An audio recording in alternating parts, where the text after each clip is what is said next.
Welcome back, welcome back, welcome back, welcome back to episode 59 of the Sharpshooters Podcast. I'm your humble and gracious host, Mr. Blinsky Sharp. Hey, Mr. B Sharp on the ones, the twos, the threes, the fours, and the fives and the six.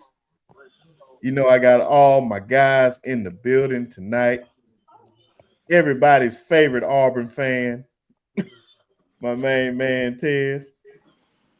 What's the deal, man? Mm. War Eagle. Oh, okay.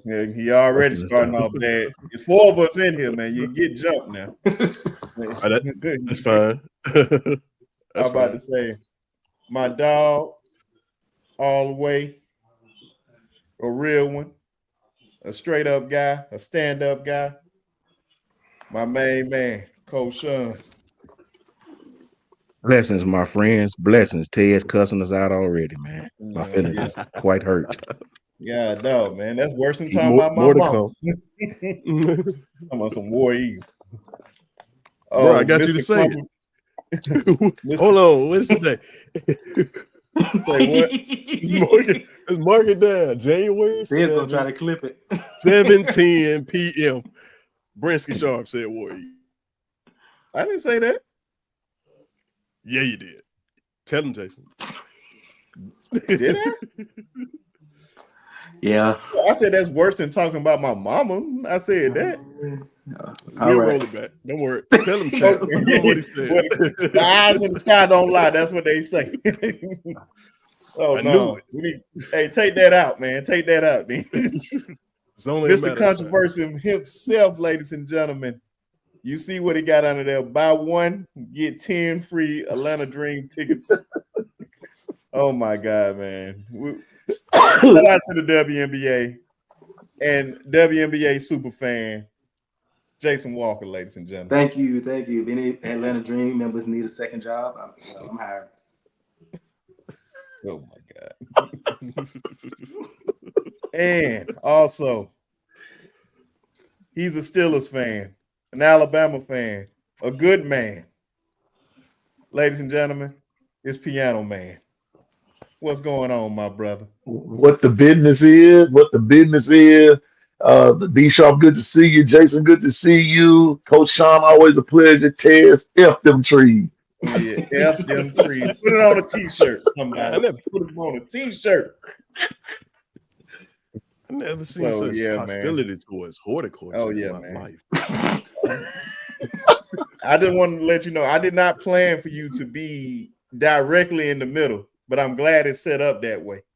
So if you talk crazy, I already got what you got of you, man. 3 more to go.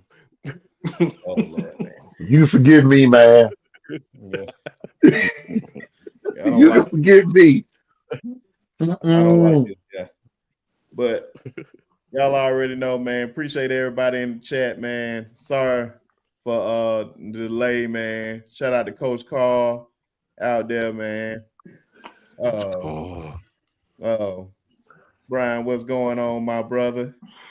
JB, what's going on, man? Appreciate y'all brothers tuning in here. Who else we got in the tree? K Spray, what's going on, man? KT, what's going on? Who else up in here? KT. Who? Mike Jones. Mike Jones. Eric D. in the building. Eric D, what's going on with you? Turn up, man.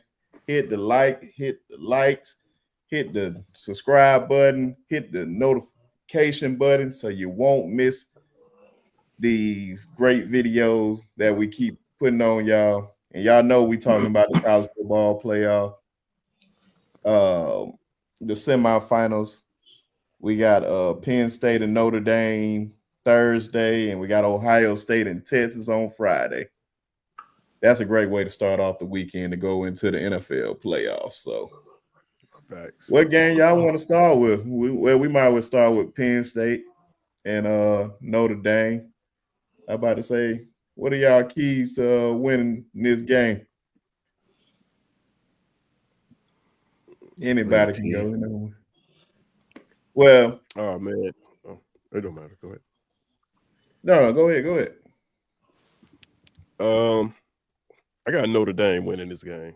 Well, you can talk about who winning the game after my fault, but you just talk about players and all that. But we'll give our predictions later. Yeah, I think the keys for Notre Dame is to play mistake-free football. They're a very disciplined team, well-coached team. They can continue to do that. I think they can win and it'll be a close game. And that's top to bottom, though. I think Penn State may be more talented team. They can run the ball. They got pass rushers. They got the most dynamic player in this matchup in Warren, the tight end. I just feel like James Franklin, I just don't have faith in him in this big of a game. I feel like he'll do something at some point or to kind of mess this up. So I'm, like I said, Notre Dame, they can play mistake-free football. I think they win it. Yeah, I definitely agree with Tez. I think whoever wins the turnover battle is going to win this game. Both these offenses are kind of up and down. So, whoever, like Tez says, make the least amount of mistakes is going to come out winning this game. I like a lot of the things that Penn State tries to do on offense. Just they are, very physical. So I do like that. So yeah, I think whoever can win the turnover battle, whoever can keep the ball and not give it away to the other teams, is gonna come out on top. Go ahead, Peon, man. I'm in agreement with my brothers. I think that this is going to boil down to the turnover battle, whose defense is going to be the most aggressive. And I'm going to say this on far as the defensive side of the ball goes, especially on Penn State. Will you be able to shut down Riley Leonard?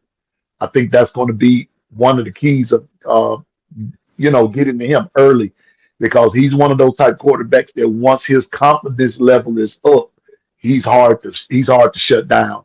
And so some people would declare him mid at best, but he's one of those mid quarterbacks that will beat you if you don't put him in check early. So the test is going to be on Penn State's defense to shut him down early. Other than that, I think it's going to be pretty close. But I think that whoever wins the battle in the trenches there, that's who will win the game. Go ahead, Coach. For me, man, I take the other side of it. I think Penn State gonna win this game. I don't got no faith in James Franklin. I'm right there with Ted. I'm right there with Jason. Right there with all you guys. Piano man, even Brinsky. If Notre Dame win, it don't shock me. I mean, it don't shock me at all. I wouldn't be flabbergasted or nothing. I just did. Jason, if you listen to Jason, my brother, shout out to Jason too from Hall of Fame Sports. Jason act like Notre Dame just dominated Georgia, and I just didn't see that. I don't know what game Jason was watching. I watched the game. If you took that punt return back, even with Gunnar Stockton, Georgia had a chance to win that damn game. They got in the red zone 4 times and couldn't come away with nothing. I watched Gunnar Stockton throw for 234 yards, a touchdown, and no picks. I watched Georgia with no run game go out there and had a chance to win that damn game. I think Penn State is physical up front. I think Penn State is more physical than them on the offensive line. I like Penn State running backs just as much as Notre Dame's. I like Singleton and that other boy. I like Penn State defense with Abdul Carter and them boys. Penn State is not a great offense, just like Jason said. Both of these offenses is crazy bad at times, crazy good at times. But I think what I like about Penn State, man, I like Penn State back end better than I like Notre Dame's back end. These teams are very similar to me. Good, solid defenses, good running games. I like Marcus Freeman better than I like James Franklin. And just for the sake of content, I pick Penn State, just to be on the other side of it. Hey man, ain't nothing wrong with that, man. I would say, man, a lot of folks knowing the history side of all this, we got two black head coaches going at it for a chance to be the first to play for a national championship. So regardless, history will be made that night. So man, I can't wait for it. And I'm just gonna shout out a few more people. Ben G, what's going on? Who else down here? Oh, of course, our favorite Oh Miss God. Williams down here talking about her Ohio State Buckeyes. I'm Oh, not Ebony in here. say it again. Ebony in here. Yeah, she is, and Yeah, she's here. Man, and we haven't talked about him yet. bruh, let me tell you this, B Sharp, Ted, and Piano Man. I ain't talked to Ebony in about 2 weeks. She hit me right on the text. Guess what she did? What you do? Diss me, bruh. Talk about my Steelers. She called them squillers again, Piano. As she I should. didn't, I didn't appreciate that, Jason. Just She did me should. verbally dirty, right? Call my Steelers squillers, bro. But she gonna feel bad after we beat the Ravens coming up. And you know what I mean? It's a know big what? game coming up. You know who a Ravens fan? Is Jason a Raven fan? Oh, he's definitely a Ravens fan. We giving them the L this time. Man, We're please. not losing. Child, man. please. Oh, man. Our main guy, Lynn. What's going on, Lynn? Always love you in the building. Lynn, We the got brother. Steve in the building. Of course, my main man, Lemon, in the building. What's going on, man? James. Miss Susan Thomas. How you doing? Who else we got up in here tonight? But James Richards. James Richards. I don't like that logo though. And you need to change that.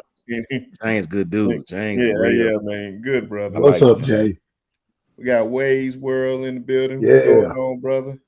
Kimberly, what's going on? Kimberly. Oh man. I can I ain't seen my believe. boy in a minute, man. The Alabama hitter. What's going on, man? My boy channel been blowing up lately, man. I'm loving the growth, brother. I forgot how many subscribers you at now, man, but I think you well over 5,000. So, man, keep going, brother. Man, Salute to the appreciate Alabama you. hitter for sure. Salute, brothers. Do you guys even know if Ryan Grubbs is interested in coming back to Tuscaloosa? We're gonna definitely touch on that, man. That's gonna we definitely gonna touch on that tonight. Please and thank you. Yeah, so we're gonna really touch on that tonight. I'm not 100% sure. Nicole, what's going on? Bishop, Nicole, what's going Bishop. on, man? Hey, Bishop. What's going on, man? Hold on. What is it? Hold on. VNG says Steelers fans, but here comes another playoff. A realistic Steelers fan. Benji, you hurt my feelings, bro. Come on, That's what I'm Ben. talking about. You would Come be on, a fool to Ben. fire him. Tell them the truth. Jason Yeah. paid him to say that. Jason texted him and told him to come here and say that. Tell them the truth. Tomlin Ben. definitely gonna retire. my there, burner man. account. He's not gonna get fired. You would be crazy to fire one of the best head coaches in the league. I'm sorry. Quarterback matters, man. I'm sorry. This only proves every year that quarterbacks matter. It's very rare that you don't have a quarterback and win the Super Bowl. It's very, very rare. But we was talking about the who was talking about Penn State and Notre Dame. Penn State. Man, it's gonna be really, really interesting. It is. I just want to see who's going to be able to run the ball because I believe both of them can stop the run. So this is going to be a very, very interesting game. I know they're going to get after, especially with Abdul Carter. I seen he was hurt in the Boise State game, and I know he's going to be a big factor in his Notre Dame game if he can play. So they're going to definitely need him in this game for sure. But I keep forgetting a running back name. It's not I forgot his name just that quick. But can Drew Atler throw the ball against this good Notre Dame defense? Because I do love their secondary. I probably feel the opposite way of matter of fact, I ain't gonna even say that. I think they both even in pass defense and who Penn State got that I love, that I think that was a great pickup this offseason was AJ Harris from Georgia, from the state of Alabama, by the way. but he was a great pickup. Been locking down his side of the field all year long. So we're gonna see how that goes. I don't know, man. I think that we got some real good games, and both of them match up with each other so well. So yeah, do you You Ted, feel better about? I'm about to say you go feel ahead? better about Drew Aller or Riley Leonard. Who I feel better passing wise? I feel better I mean, just overall quarterback. overall quarterback. I think Riley Leonard going against Georgia, I feel more better about because I think that's a better defense than Penn State, and I think he'll be able to do a little bit more. I haven't really seen Drew Outler play anybody really yet. They only played SMU and Boise State, and the biggest games that I think he played all year was really Ohio State and Oregon. In both games, he really didn't show up for real. So Mm. I'm more confident with Riley Leonard than anything. So it's gonna be definitely we're gonna find out more about him in this game because Penn State is gonna come after him. So Yeah. he better be ready for it. Well, who you guys? I'm gonna ask you guys predictions right now with this game just to put a bow on this. Tez, I'll start with you and just go down the line. Yeah, I'm gonna take Notre Dame. I'm gonna take Notre Dame. Like I said, that like you mentioned, that game against Georgia, even though they didn't have a quarterback, Georgia has a amazing defense. They got a defense than either one of these teams. So for them to be able to win, and I think Riley Leonard, he didn't have a great game against Georgia at all. He did. Whenever I see a team that wins when their quarterback play is bad, that tells me a lot about the discipline on both sides of the ball and the overall just how they play. So I'm gonna go with Notre Dame in that game. So give me a score too. A score? Mm-hmm. Wow. Wow. And Enough. you know I I think got it's to gonna get be. you. I think it's gonna be a high scoring game. I'm gonna say something crazy, like a 35-37, because I think it's gonna go to overtime. This might be one of them 5-6 overtime games. So I'm gonna say like 30, 35-37, just to throw something out there. Oh, so you think it's gonna be a offensive explosion? Well, after 7 overtimes, you're gonna start running the score. That's what I'm saying. Oh yeah, I missed that part. My fault. Well, Yeah. yeah, in a way, yeah. Coach Sean. I say Penn State. I say Penn State 31-27. You know what I'm saying? I go with Penn State 31-27. Okay. So you trusting Drew Adler like that? Nah, I trust their running game and their defense. I do not trust neither one of these quarterbacks. Running game and defense travel. I like Penn State defense a little better. I like their run game. You know, the power run game a little better. Yeah, that's understandable. Jason. Yeah, I'm taking Penn State. Kind of like what Coach Sean said, like defense travels. Neither one of these teams create big offensive plays. Facts. Like it's gonna be a defensive old school kind of game. I think depending on who jumps out first is probably who's going to win the game. If Abdul Carter can speed up Riley Leonard, I just can't see it being a very high scoring game. So I'm gonna go as climatic as the other games were. I'm gonna say this one's gonna be kind of a letdown from the scoring aspect. So I'm gonna say 2014. Might be facts. Might be facts. 2014. 2014 is a good score. Yeah. Two Piano stagnant Man. offenses, two good defense. He might be right. Yeah, I like that's that. what I'm saying. Yeah, that makes a lot of sense. Hmm. So in other words, special teams gonna have to come up big in this game. We flipping the field all game. Hey. Stretch first, punter. Facts. Piano Man. Since Jason put it that way, um, let's talk about special teams for just a second. Uh, Notre Dame did score on special teams last week. They sure did. Uh, they did. Uh, but there's a part of me, even though I'm not a big James Franklin fan, but there's a part of me that's leaning sort of toward Penn State. So if I have to give a score like that, I'm going to say 23-20, Penn State. See that? I can definitely see that. Okay. Well, of course, I'm going, unfortunately. Only reason I'm going with them is because Marcus Freeman. But I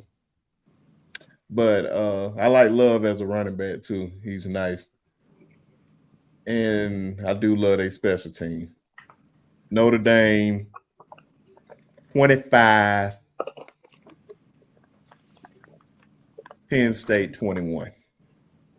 I think it's gonna be a close one, man. I think they match up too good, man. It's gonna be a great one. What he said? He said enjoy this weekend game because I believe the championship game will be. So I already know who you about to pick in this next one. Then we gonna talk about that one right now. Hey, y'all don't sound too excited about that Notre Dame State game. Hey man, the times when y'all think the games ain't gonna be that good. Only time I ever felt that way was Georgia and TCU. That was the only time I knew. And I hope nobody. What's that? That's the Friday game. Texas and Ohio State. Okay. Yes. Thursday is. If I'm not mistaken, I thought I seen it earlier. It said Texas and Ohio State, so we'll see. But keys to the game, guys. Key players. What position? Defense, offense. What's gonna play a big part in this game? Don't hold back on this one because I believe this is everybody gonna be in the house Friday watching this game at the bars or whatever. It's gonna be a great game. So any one of y'all can go first. I would love to hear y'all insight on this game. Go ahead, Ted. I got keys to the game is quarterback play. Will Howard, Quinn Ewers. Kind of simple as that for me. These teams go as those guys go. As of late, Will Howard's been playing great. Ohio State's been playing great. I think we can all agree if they continue to play like they've been playing in the playoffs, that is not too many teams that'll match up well against them. However, we've seen the ugly side of Ohio State. But I think that Quinn Ewers, on the other hand, is a quarterback that I don't necessarily believe in. Even the people in Texas don't seem like they really believe in him either. They kind of chomping at the bit to get Manning in there. So I'm thinking, I don't want to get my pick, but I'm thinking that this game's gonna come down to quarterback play. Two amazing rosters, and also got to look out for Sarkisian too, because he may have something up his sleeve. If it's any coordinator or coach that can take advantage of a defense and be prepared and have his team to play, is him. And Texas does have the receivers to do that and take advantage of matchups. But the same can be said on the other side of the football, because the receivers for Ohio State are amazing. We know what they bring to the table. Every last one of them deserve to be double covered. Unfortunately, in football, you can't do that. You got to pick one. So yeah, I think quarterback play is what this comes down to. Two great defenses, star-studded defense for Ohio State. That defensive line for Texas, I think, is one of the best, if not the best, in the country. Yeah, but so I think it'll boil down to quarterback play, just like the other matchup between Notre Dame and Penn State. Quarterback play. Yeah, just to kind of piggyback off what Ted said, I think for me, the biggest keys to the games and the biggest key point of this game is which secondary is going to be able to keep the wide receivers in front of them. Whoever's limiting the big plays, that's what this game is going to come down to. Both of these teams can be as explosive as any team we've ever seen. At any point, somebody can go 60 yards, 70 yards, whenever they feel like. So I think whichever secondary comes up the best in this game and just keeps receivers in front of them, keeps people from beating them deep and getting behind people for big plays, that's what's really going to kind of determine what the direction that this game goes. It's the matchup right here.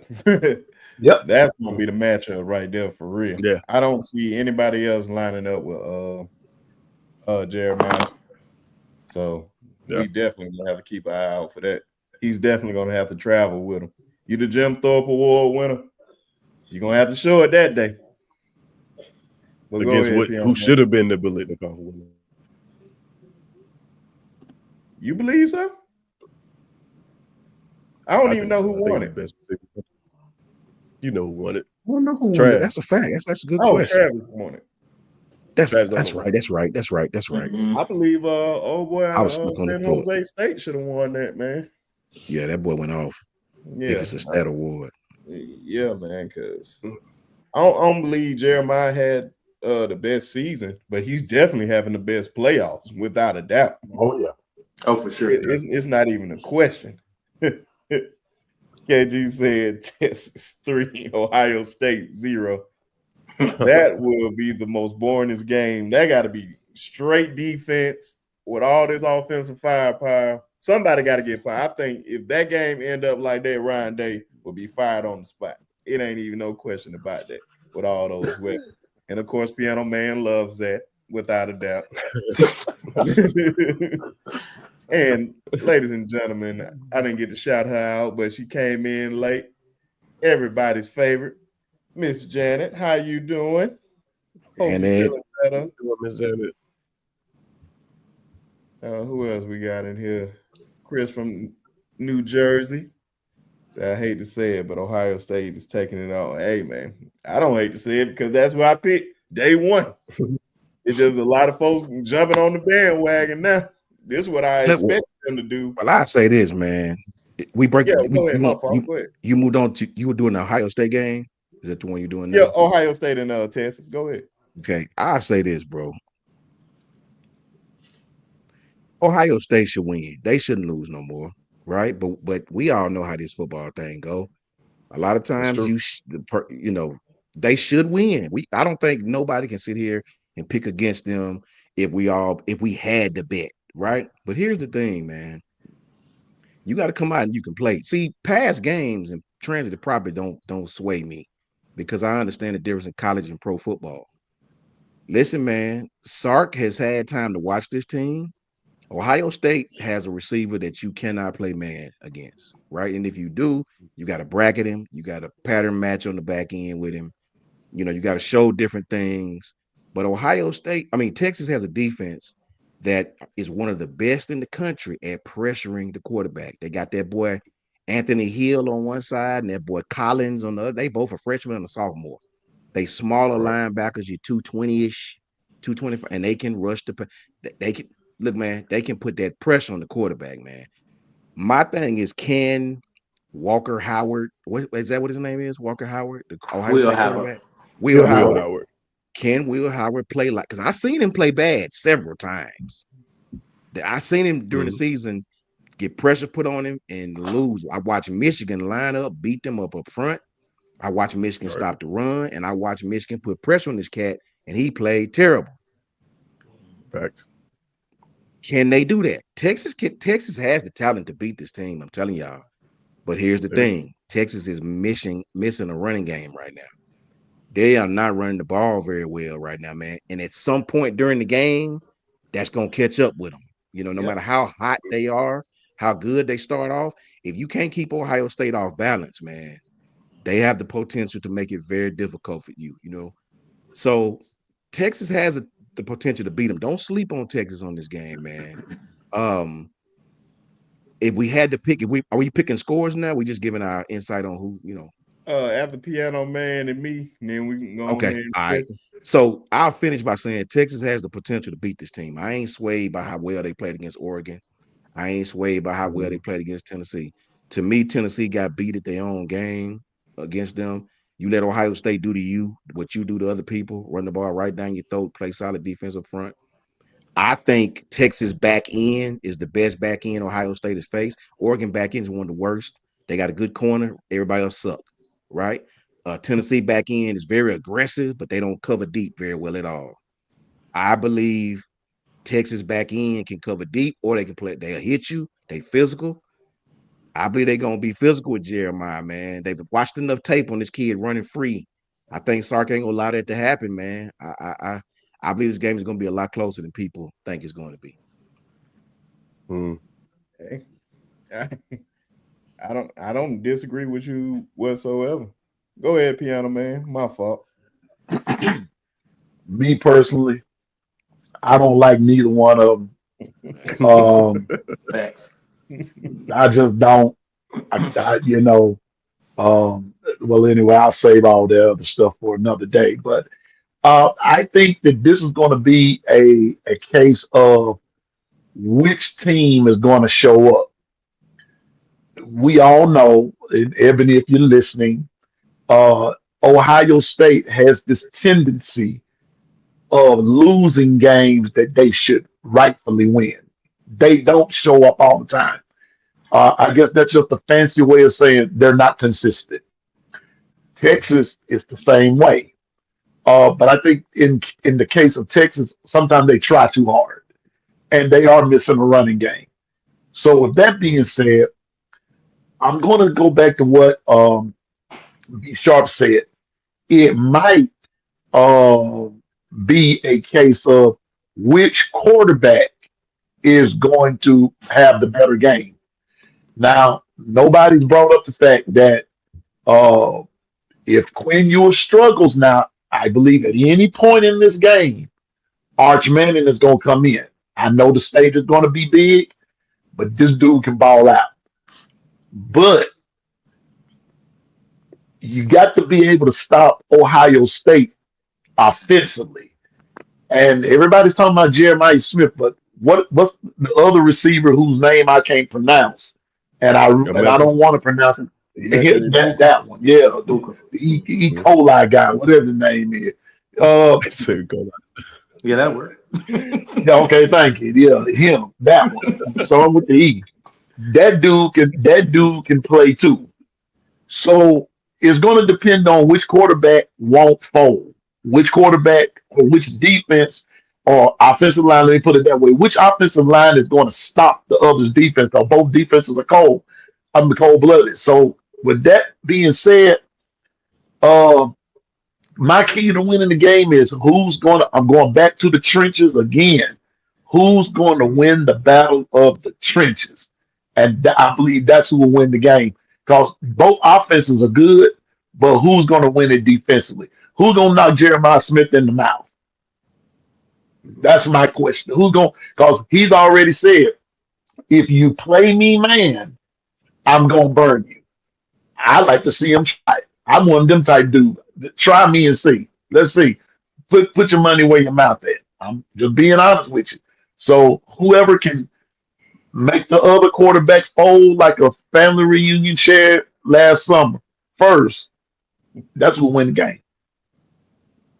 Hey, you keep campaigning for that ass whooping, man. You may get elected if they want Jeremiah Smith that bad, man. Because hey, just as I think he's 19 now, but just at 19, man, he's just built, man. He just built different, man. bro, He's man. just that.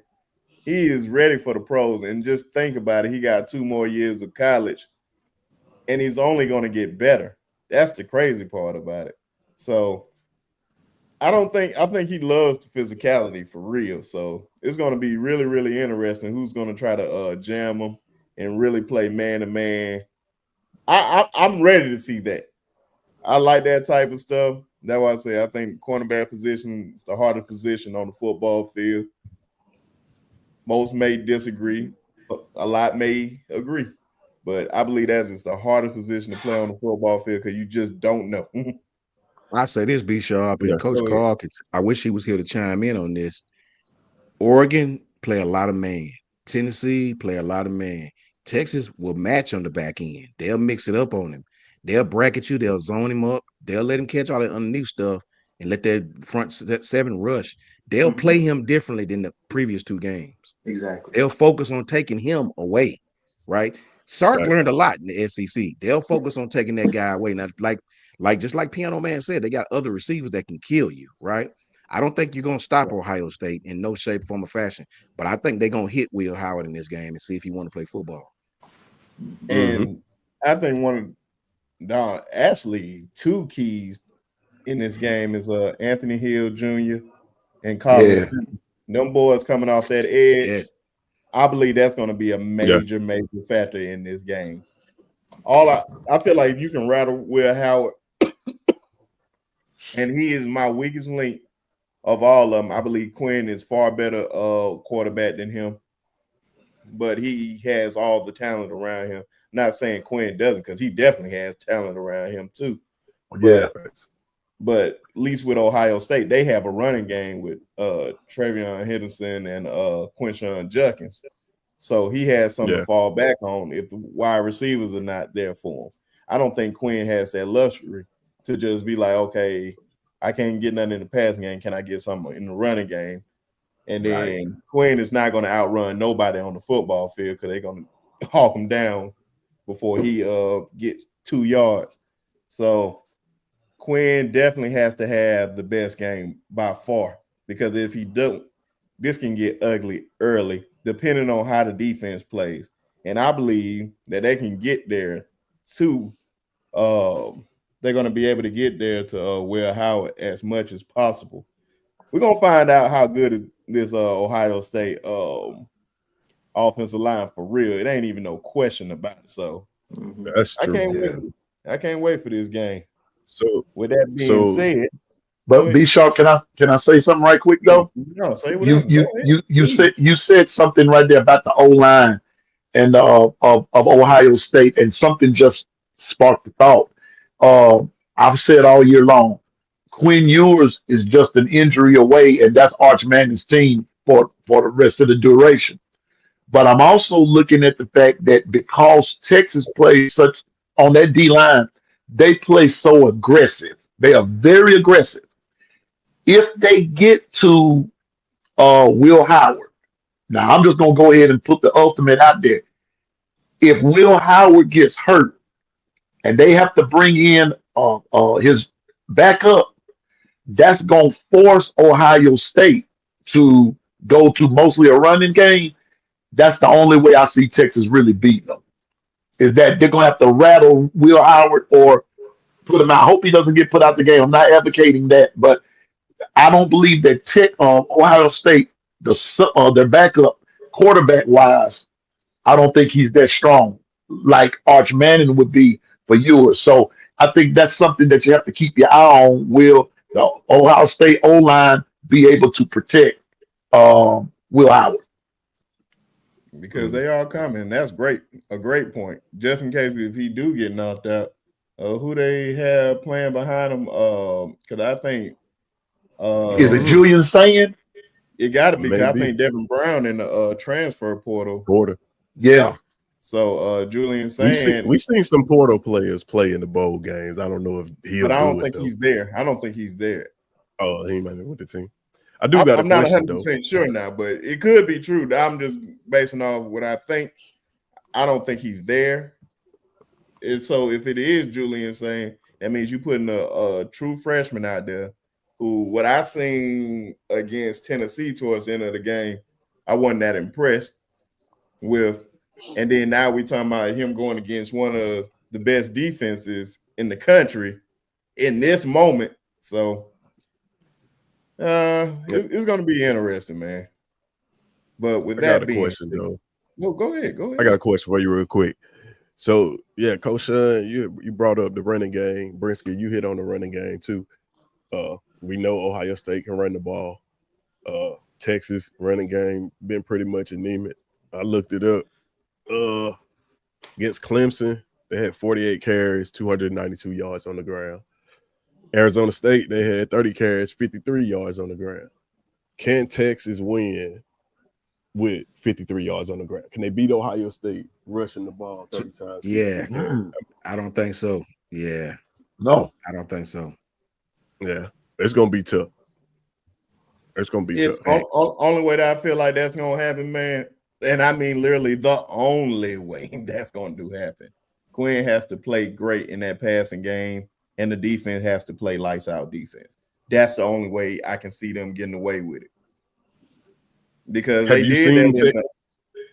Go ahead. Have you seen Quinn Ewers play a game this year good enough to beat this Ohio State defense? I don't think this year.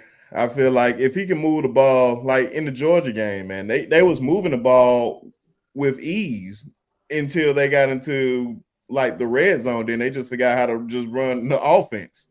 They Did that missed a twice, lot of points, actually. and then Yeah. we see how I think his name Burnt Auburn. Oh yeah, Bert. Burt Bert Auburn, Auburn. Yeah. and he's been clutch throughout Been most great. of his career. But since that Georgia game, he's been very, very iffy when it comes to field goals. So, Yep. I like that Arizona State game should have been like out of reach. You should have never made it to overtime. So, man, you're going to need to make some of those kids. You cannot leave no points on the board. None of these teams can afford to leave any type of points on the board. If you are down in the red zone, you're going to have to get touchdowns as much as possible. But if you don't get touchdowns, you definitely have to score in some type of way to keep this game, because you never know what it's going to come down to. And I feel like that's going to be a factor. And if, let's just say, if he lines up the kick at least 4 times, he has to at least make all 4 or 3 of them at the most, if it come down to that. But I feel like Texas is going to go for it a lot more. Said Jaden Rashad suing Kirby Smart in Georgia. I don't know I'll if tell he's you this. joking or is that serious, but he's been That's suing real. everybody. I think think he's joking, but Yeah, he's I been think suing everybody everywhere he's been. Like, bro, Look, I'll tell you this, Brinsky. I don't know the actual stat, but I remember that Michigan game. They started matching in the second half, and Jerry Smith, he scored that first touchdown. He didn't score no more after that. You know, I don't even think he had 100. I know he didn't have 100 yards. I know he didn't have, I don't know his correct stat. If you pull up the Michigan Ohio State game, I don't remember his correct stat, but I know he didn't have no 100 yards. He didn't have close to it. And they started bracketing him, you know what I mean? Started letting other people, and they was physical. They took time off the clock. Can Texas do? But see, here's the thing with Sark, man. Sark know how to run an offense where he don't necessarily have to run the ball. He throw a lot of behind the line of scrimmage passes. Right. You know what I'm saying? Right. He don't necessarily line up and have to hand it off. He do a lot of RPO type things that'll let him still simulate a run game. You know what I'm saying? Right. I don't know if they have the type of offense to do what Michigan done, you know, squeeze Ohio State like that. But I don't know, man. You know, Ohio State should win this game easily. They should beat everybody for the rest of this playoffs. But I don't know, man. You got to line up and play, you know, and I think Texas is going to come to play in this game. yeah, man. Yeah. So against Michigan, Jeremiah Smith had 5 catches for 35 yards and a touchdown. Boom. His longest And catch bracket. was 10 yards. Yeah. Their leading receiver was Carnell. Their leading receiver was Carnell Tate with 6 catches for 58 yards. For sure. For sure. I think he scored in that game. I remember he scored a touchdown, if I'm not mistaken. Yeah. But his But he longest didn't catch score was but 10 one. yards, though. That's Think a whole about that. fact. It's a whole fact. Yeah, because you know sometimes coaches get in their own way. Of They do. A course. coach will That's true. see that happen and still be like, you know what, we got the guys to play man. We just gonna play We man. got the guys play man. Facts, Jason. All Yeah. facts, bro. We did it Yeah. all season. We did it Oh, all boy. season. Who is he? Yeah. Why we change for him? Why we I change wonder, field? is a Jeremiah Smith is still a true freshman. He can't be rattled. Texas coaching staff will study film and be ready. That's they have a great coaching staff, and I truly believe that. I don't think he'll be rattled, but I feel like he'll be tested. I think he's just tough-minded, man. He's just one of them ones. When he goes to the league, we know what he's going to be. He At this different. point, He he's not a different, man. freshman. Facts. No. He's Yeah, not a freshman at this point. I agree. And he's gonna be playing against the best corner in the country. Mhm. Yeah, He's gonna be matched up more than likely against the best corner in the country. Award winner. How many freshmen? How many freshmen do you guys see coming across on the mesh route that's really gonna catch that ball? It's a lot of freshmen. We got one. That's amazing, but he don't catch a lot coming across the middle like that. no. You know what I'm saying? But how many freshmen are built like T.O.? Facts. That's another point. This is also true. Yeah, that cat hands is big ass hands, ridiculous, man. Like Yeah, crazy. man, he is definitely solid for the most part. And I will correct you on that too, Jason. He's not going against the best corner in the country because the best corner in the country didn't play most of the year. His name is Will Johnson, and he will be going high in the NFL draft. Oh yeah. Trust me, he won't make it past 5. Yeah, I can promise you that. But this is the best time, gentlemen. Predictions, scores. Even people in the comment section, please put who you got winning and the score. And I'm gonna start with Piano Man this time. Seeing that I don't like neither team, I think I made that known. Uh, I want Ryan Day to lose. I want to see him fired on the spot. But then there's the other part of me that don't want to see Sark come in and win nothing in his first year either. Yes. I hope he's somewhere trying to make up with his ex-wife. He got his mind on that. Man, I'm a hater. I'm petty, man. I see.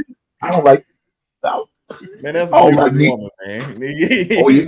Now I didn't say nothing about her looks. I just said that he needs to be somewhere thinking about trying to get back with her. That's what he needs to be doing.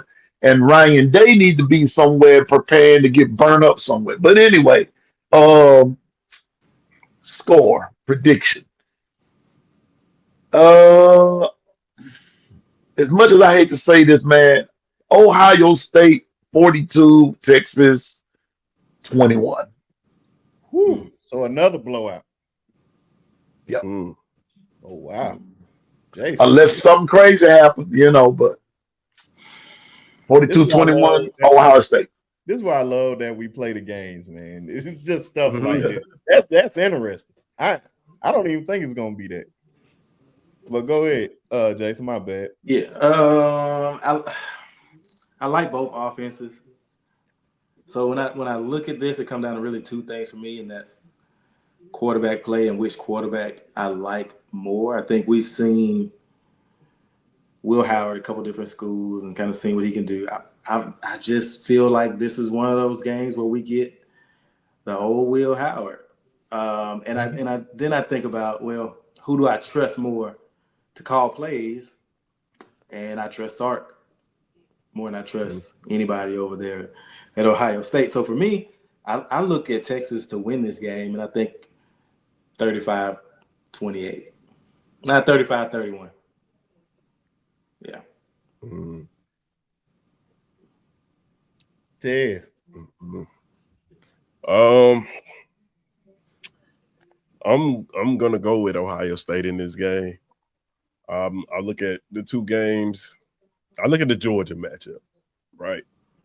Because I think Georgia has an amazing defense. I think Ohio State has a very talented defense.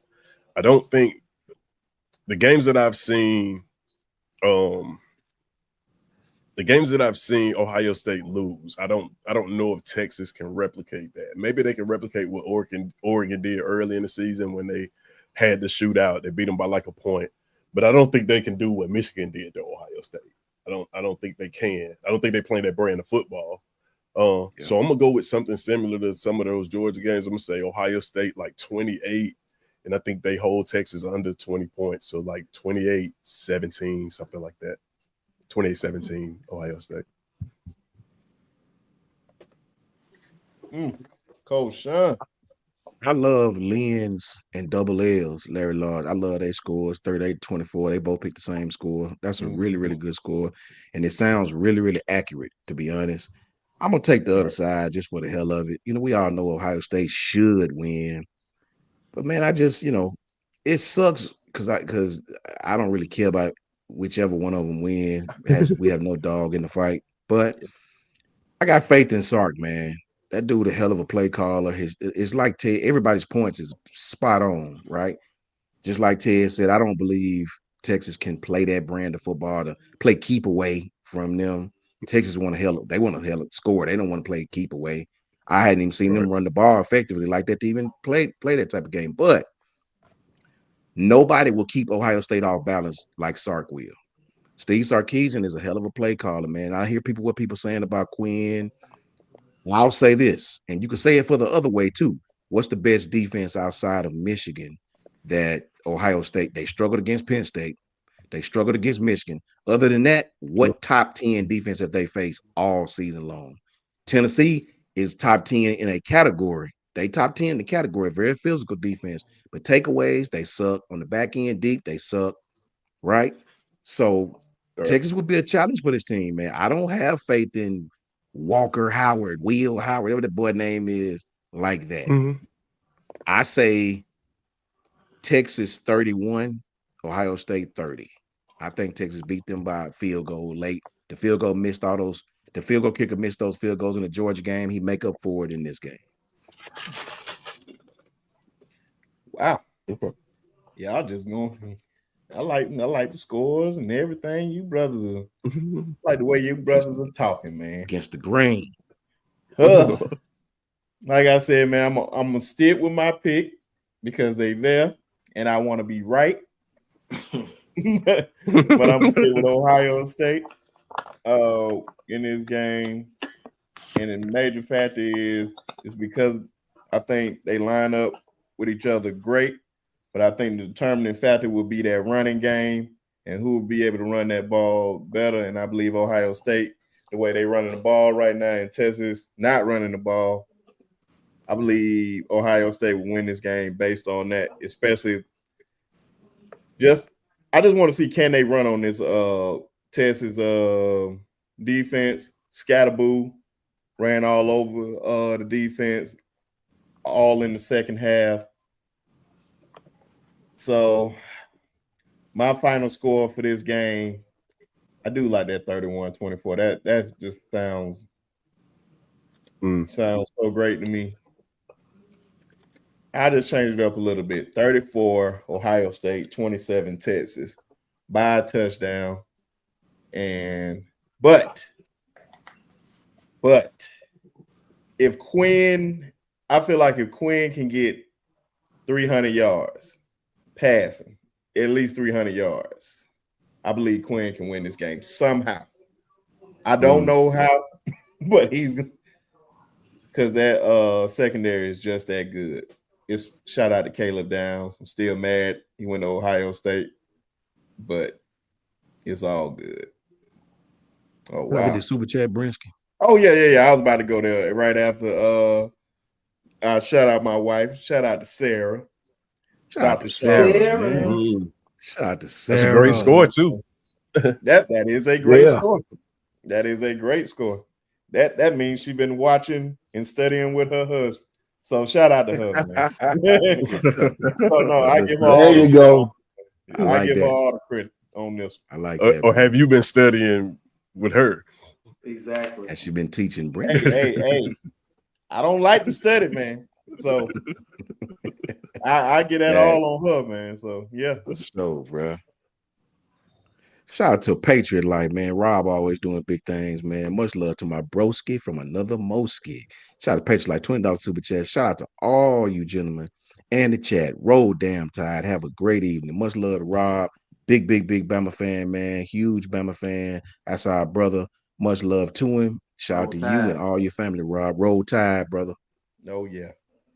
Close your ears, say Tez. this Close one your ears, Tez. from said B. Shaw, what NFL coaches are coming to the Senior Bowl to coach? I have no idea. I have no idea yet. Hopefully it's some of everybody because I'm trying to rub elbows with some of everybody. Who's ever down there. I definitely want to link up with Clint if he's down there. Clint. Shout out to Clint. Shout out to Clint Lamb. Oh yeah, definitely shout out to Clint. I probably want it's just certain folks that I definitely want to see. Bucky Brooks. Yeah. Definitely want to link up with him. A bunch of course, Scatterboo. Any Alabama player that's down there, definitely try to holler at them. Definitely want to talk to Scatterboo. The man earned my respect just from that game, man. Yeah. I don't think I've seen a player play that type of game like in a long time. Like he laid it all out on the field for real, and you just can't help but respect. If you hating him right after that, man, you just not a football fan. You just a hater.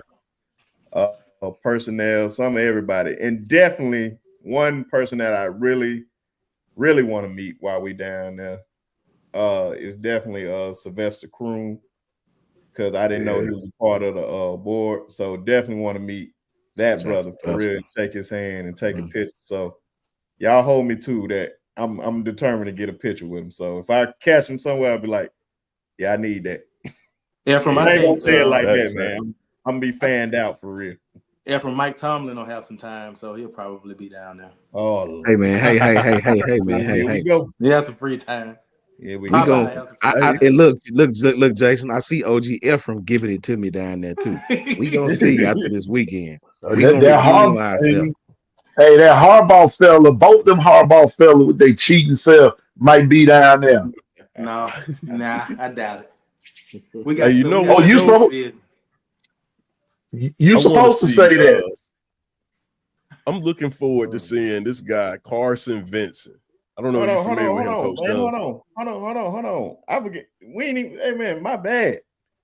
Ladies and gentlemen, I forgot that this brother got his media credentials down there for the Senior Bowl. Oh yeah. So, ladies and gentlemen, everybody's favorite Auburn fan, Tez is gonna be down there with me, man. So that's what's up. Y'all show Tez some love, even though he's an Auburn fan. Show that brother some love, man. He got nothing to do with it. Well, Tez, it's gonna be kind of bad on you down there because I don't think any Auburn guys made the team, did? Yeah, they did. Oh, they did. The same amount as Alabama got. We got the same amount. Oh no, bro. Well, let me see. Jalen Milroe made it. Let me see. Did your quarterback make it? Oh, I forgot y'all don't have one. Thorny. Oh, yeah. Here we go. We taking shots. I think we see y'all got 4. Y'all got Malachi Moore, James Burnett, Jalen Milroe, CJ 3. We have 3. We got Eugene Santi, Jalen McLeod, and Jark West. Oh, you got 3? But what I was saying, I'm looking forward to seeing Carson Vincent. I don't know if you're familiar with this guy, Coach Sean, but he's the only HBCU player that's accepted an invite right now. He comes from Alabama. Wow. So I definitely want to. Yeah. I don't know the kid personally, but I heard that's the offensive lineman, I believe. You know what I'm saying? Right? Yeah. I know. I reposted the kid several times. Seen the kid play several times. He can play, man. He can play. You know. I'm definitely looking forward to that. Hopefully we can get some more. You know, they haven't finished accepting invites yet, so hopefully we can get some more HBCU players down there. Yeah, man. Come on. I know, right? That'll be come on, bro. Hey, y'all excuse me for a second. I gotta go get something because Jason done made me mad, man. I'll be right back. Hold up, man. Man. You know, there won't be any HBCU invites from my team. Support historically Black colleges.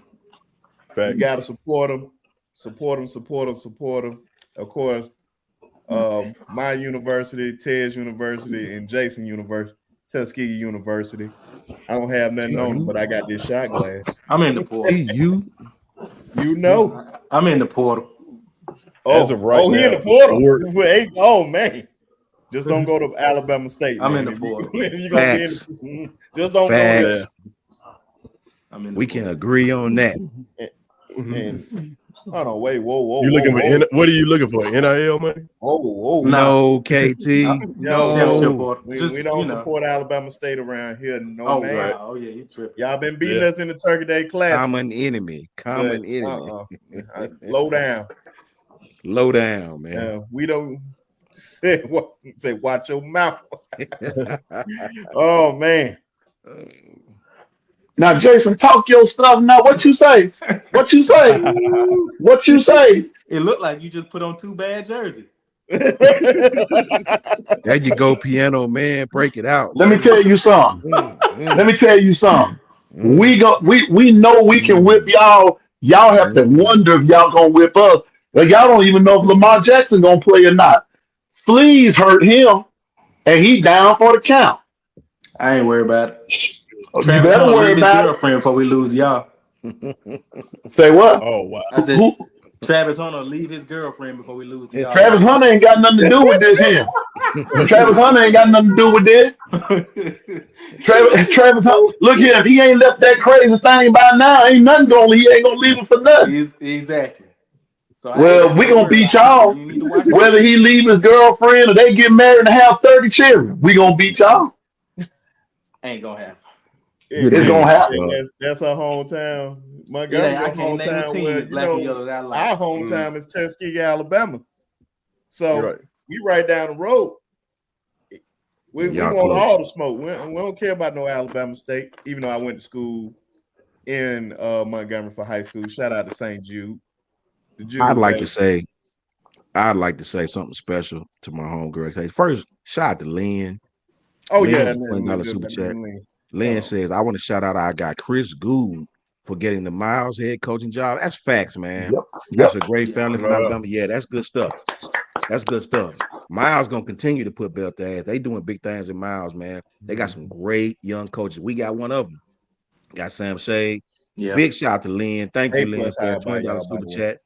Facts, Lynn. All fact. Lynn deeply rooted in Alabama, so he know what's up with Bama. The Goulds, Langhams, all them Town Creek boys is Bama through and through. I actually went to school, played one. Shout out to my brother Aaron Gould, which is their cousin. Stay right across the hall from me and Hopkins. With that said, big shout out to Tuskegee and big shout to Alabama A&M Bulldogs. You know what I'm saying? Doing big things. The Hill, baby. We here. Yeah. Listen, and I'd like to say I went 3-1 against Bama State, Tay. Talk that talk. Tell us. Yes. Brian, yes. you really took that time to type all them A's and S's? Wait, Brian, no, Brian. No, that's Bino. Hear you, Bino. ass. Ass. Did you hit caps lock or did you hold shift down while you was doing it? Joe Willis said FAMU. Shout out to FAMU. No, Kimberly. Oh my God. Shout out to all that. We went 3-1 against Bama State in my 4 years, I might add. You know what I mean? We lost my freshman season, broke my finger. That's why it's cricket right there, you see. I ain't getting you the bird. I just broke it. Punt return. Got caught in the helmet and it broke. But the rest of my years, we won every single year. Larry Lawrence said, what y'all know about Club Stream or the atmosphere? Hey, Tuskegee. What you know about Club? What do you know about it? I was in that 13 years old. But I always share this fun fact. I saw my age myself, but I saw my very first movie at Club Extreme. The Atmosphere. It used to be a movie theater first. Yep. It was Who Framed Roger Rabbit. First time. Boy, that's an old one there. He's showing his age, ladies and gentlemen. Yes, sir. He sure is. I'm 33, by the way. I'm not afraid to tell my age. And Who Framed Roger Rabbit is older than me. Maybe. Damn, I didn't want to throw shade at an Auburn person. KT, you already know, KT. Sound like you throwing shade at old people. Is what it's Janet. No, man. That would have. Oh no, man! So that's how I messed up. Right? And look, you ages? I mean, I'd like to tell my brothers. Not only did we go 3-1, we went 4-0 in the band competition. It's proven. You know what I'm saying? That's back in them. Yes, sir. Boy, we put belt there. Bama State come out there with about 300 band members. Wasn't blowing nothing. And them out there with 120 people blowing. Yeah, that ESPN. Da-da-da, da-da-da. Killing. Hey, KT said she was in the soul.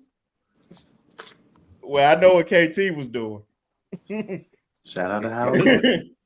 KT, what year you JSU. graduated Shout from out to high Coach school? Allen, Because she JSU. said she went to Lee, unfortunately. Piano man. Shout out to KT for risking her life for some fun. I got your back, KT. It's all right. I was in You there. know about I the was in soul there. in. You know about the soul in. It's all right. Yeah. Shout out to We had Cody several. Carter. Hey, look, we had several of them clubs in Huntsville. Lord have mercy. Ask anybody up here about Bobby Lee's or Fat Cats, the old Ebony Club. Boy, Fat you Cats, lose yeah. your life in that quick. If you from the Did you Ville, you regret already going? know.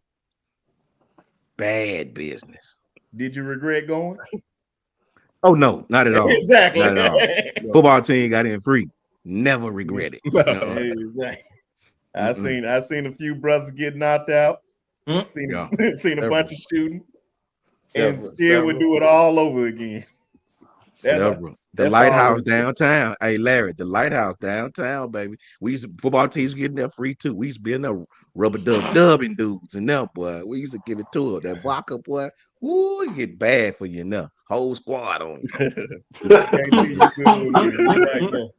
Them was the days back in them days, boy.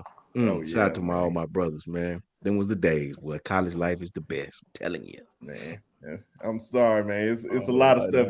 I can't tell on here because they would demonetize this video. So Right. man, it's so much stuff, man. Oh my Yeah. God. For sure. Because in the words of And Coach it's- Sean, I saw a whole lot of lashes to people's asses. Whole lot of lashes to ass. Facts, Jason. Thank you. Facts, I've been Jason. wanting. I hear you, Jay. Yes, Yes, sir. Oh, that is the best saying. And Yeah. moving forward, No we're way. gonna I'm gonna put it on a lashes t-shirt for you, to Coach. asses. That's why they hate us, bro.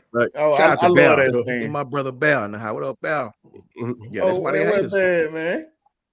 Oh man. Oh yeah, super glad Jaden Roberts came. Man, since we've been talking about HBCU so much, we can literally get on this Alabama talk. Now, that was a great pickup, him coming back to help out on that offensive line. Now we got Caden Proctor coming back. We got what's my boy name? Forgot him just that quick. Parker Brailsford. Now we got Jaden Roberts, so that helps a whole lot on that offensive line, especially losing Tyler Booker and Pritchett. But I don't think nobody in Alabama misses Pritchett like that. But shout out to you, Pritchett. I pray that you do good somewhere else, brother. But yeah, God bless you. He's supposed to be going to Nebraska. Yeah. Oh. Hashtag lashes. Facts, Janet. That's why they hate us. Yeah. That's why everybody going in. But some of this news, man, we're getting a lot of news in Alabama. Ryan Grubbs was let go by the Seattle Seahawks. Could he make that return back to Alabama? Still bringing in guys. Keon Sabb coming back. Damani Jackson coming back. A lot of the guys on the defensive end coming back. I'm pretty much surprised by Damani Jackson. Not Damani Jackson. Yeah, Damani Jackson coming back because he's definitely a first-round pick. But what helps with that, we get more depth. Guys are still developing. We ain't got to rush nobody. Dejoun Lee ain't got to be rushed because I feel like once he touched that field, he's not coming off that field. So, what you guys want to talk about? It's so much Alabama news. I can't get to it all. But y'all just bring up whatever you want to talk about. Can I go first on this one? Yeah, please. Don't look now, guys, but 90% of our starters are back, right? 4 of 5 offensive linemen who got significant playing time are back. Every offensive lineman, because Wilkin Formby played almost just as much as Elijah Pritchett did. They put him in the Wilkin Formby played just as much, and he got better as the season went on. He actually, to me, toward the end of the season, started playing just as well as Elijah Pritchett, not better than Elijah Pritchett. I think that he made Elijah Pritchett expendable. Tyler Booker, the left guard, is gone, but you have your left tackle back if you want to keep him at tackle. You got your center back, your right guard back, and your right tackle back, right? You got what, Ryan back. You got Jeremy Bernard back. You got, I know Bernard hadn't said nothing, has he? Hadn't Jeremy Bernard Not announced it? yet. No, he hasn't announced anything. Okay, possibly he could, because it seemed like if he was leaving, he would have his evaluation by now, right? I think Jeremy's probably gonna come back. You got him back. You got all these great talented wide receivers. Wide receivers, a position that these kids can come in and play. You got a lot of defensive linemen back, all those young defensive linemen back. You got James Smith back. You got Keenan coming back, Tim coming back. You got Jordan Renard. You got Jeremiah Beeman. You got Justin Jefferson and Deontay Lawson coming back. You got my man from Colorado, who was an all-conference player and a thumper coming in. Have Damani and Zabian, both corners back. You got you'll have Keon Sabb and number 18 back, and what's his name, number 18? Bray Hubbard. Herbert back. So they'll be your strong and free right there. Man, listen, don't look now. But Alabama's practical entire team, minus the quarterback, obviously. We got both a running back, Rich Young and Jam back. Hey, bro, wait for it. Kick us now. I'll be Kick us now. Anybody us can down. go. Jason, Piano Man. Anybody but Tez. Yeah, man. I think we're in a good spot, man. I really do. Them being able to retain the people that they were able to retain, like a Damani Jackson, who is essentially a combine killer. He's big, he's fast, he's strong. He would destroy the combine. So them being able to find the money to get him to stay. Not only does that show that we're moving in the right direction as a program, but it shows that the NIL is moving in the right direction too. So just kind of like what Coach Sean said, like the only thing that we have to figure out is the quarterback position. Once we figure out who the quarterback is, so will this team go? And at this point, if it's Mac, if it's Russell, if it's Ty, whoever's the best, let's make that happen. I think the board got a lot of flack, and we had, not we, because I wasn't one of you, but had higher expectations for him in year one than we probably that we would have for any other first year coach. We had this is a Ferrari. He got left a Ferrari. He didn't get left a Ferrari. Okay, he got left a Camaro. All right, so we had some good pieces, but the timing of everything when he got the job just kind of displaced everything that a coach would want to do. There was no time to jump in the portal and grab guys that would fill in people that were leaving. There was nothing that he could really do. So for us to still go out and win 9 games, I think that's a great testament to the type of coach he is, and I think we're sitting in a good spot, man. Ladies and gentlemen, he doesn't realize he's on stage yet. But Mr. Nicholas Frazier, another Auburn fanatic. The reinforce. They like to call him. Thank you so much. Appreciate and that. also one half of the Water Cooler Talk podcast. Welcome to the stage, my brother. Appreciate it. Thank you so much. Yes, sir. Perfect timing, Nick. Let's listen to the conversation. It's also perfect time, man. We talking about Alabama football, So I'm gonna make sure I throw his link in the chat. Y'all subscribe to his channel, support the brother, good brother, and hopefully, fingers crossed, he'll be down there at the Senior Bowl with us. Fingers crossed, fingers crossed. So we'll see what he's talking about, man. Yes, but Piano Man, I want to hitchhike with Jason right there. It's something that he said that was very, very key, and I like it. And I wish that he would have elaborated more about the timing of everything that happened with Alabama.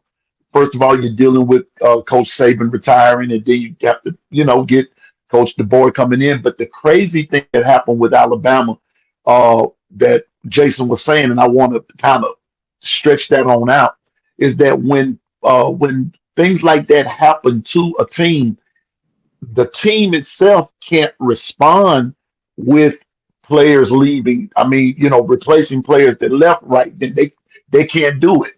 And that's what happened with Alabama. Like what he said, that transfer portal and that NIL and all that kind of stuff, that hurt right then and there. So for Kalen Boy, we didn't like the 9-4. Nobody did. Uh, like he said, really wasn't left with a what a Ferrari, Lamborghini, or whatever else. To me, he was left with a F-150 1973 version. It wasn't all that, and he had to piece it together. And I think we did as well as we did. But this year, on the other hand, I think it's going to be a different tune, especially with the majority of your defense staying, like Coach Sean said, being able to put a quarterback back there, not just any quarterback. Now, I'm just going to go on and say this. I don't give a hoot if Ty's waited 15 years. If Ty don't fit the system, he don't need to play. That's the bottom line. Put the right quarterback in there that's going to be able to make the offense, that's going to fit the offense, make it go, make it do what it do. Bama be fine. So like Coach Sean said, don't look now. But Bama's in the, is in the running for things, even though everybody's putting us out to pasture and saying that it's over, but they might want to look again. Right. If you know what you're watching, you better look again. Yeah, especially with all the key pieces that's coming back. But you know what? Since we got some Auburn fans up here, these fanatics, these Negroes. Wow. But Jesus. Man, what do y'all? I want y'all to give y'all perspective on Alabama right now. What you see, y'all be watching, hating on the sideline and whatnot.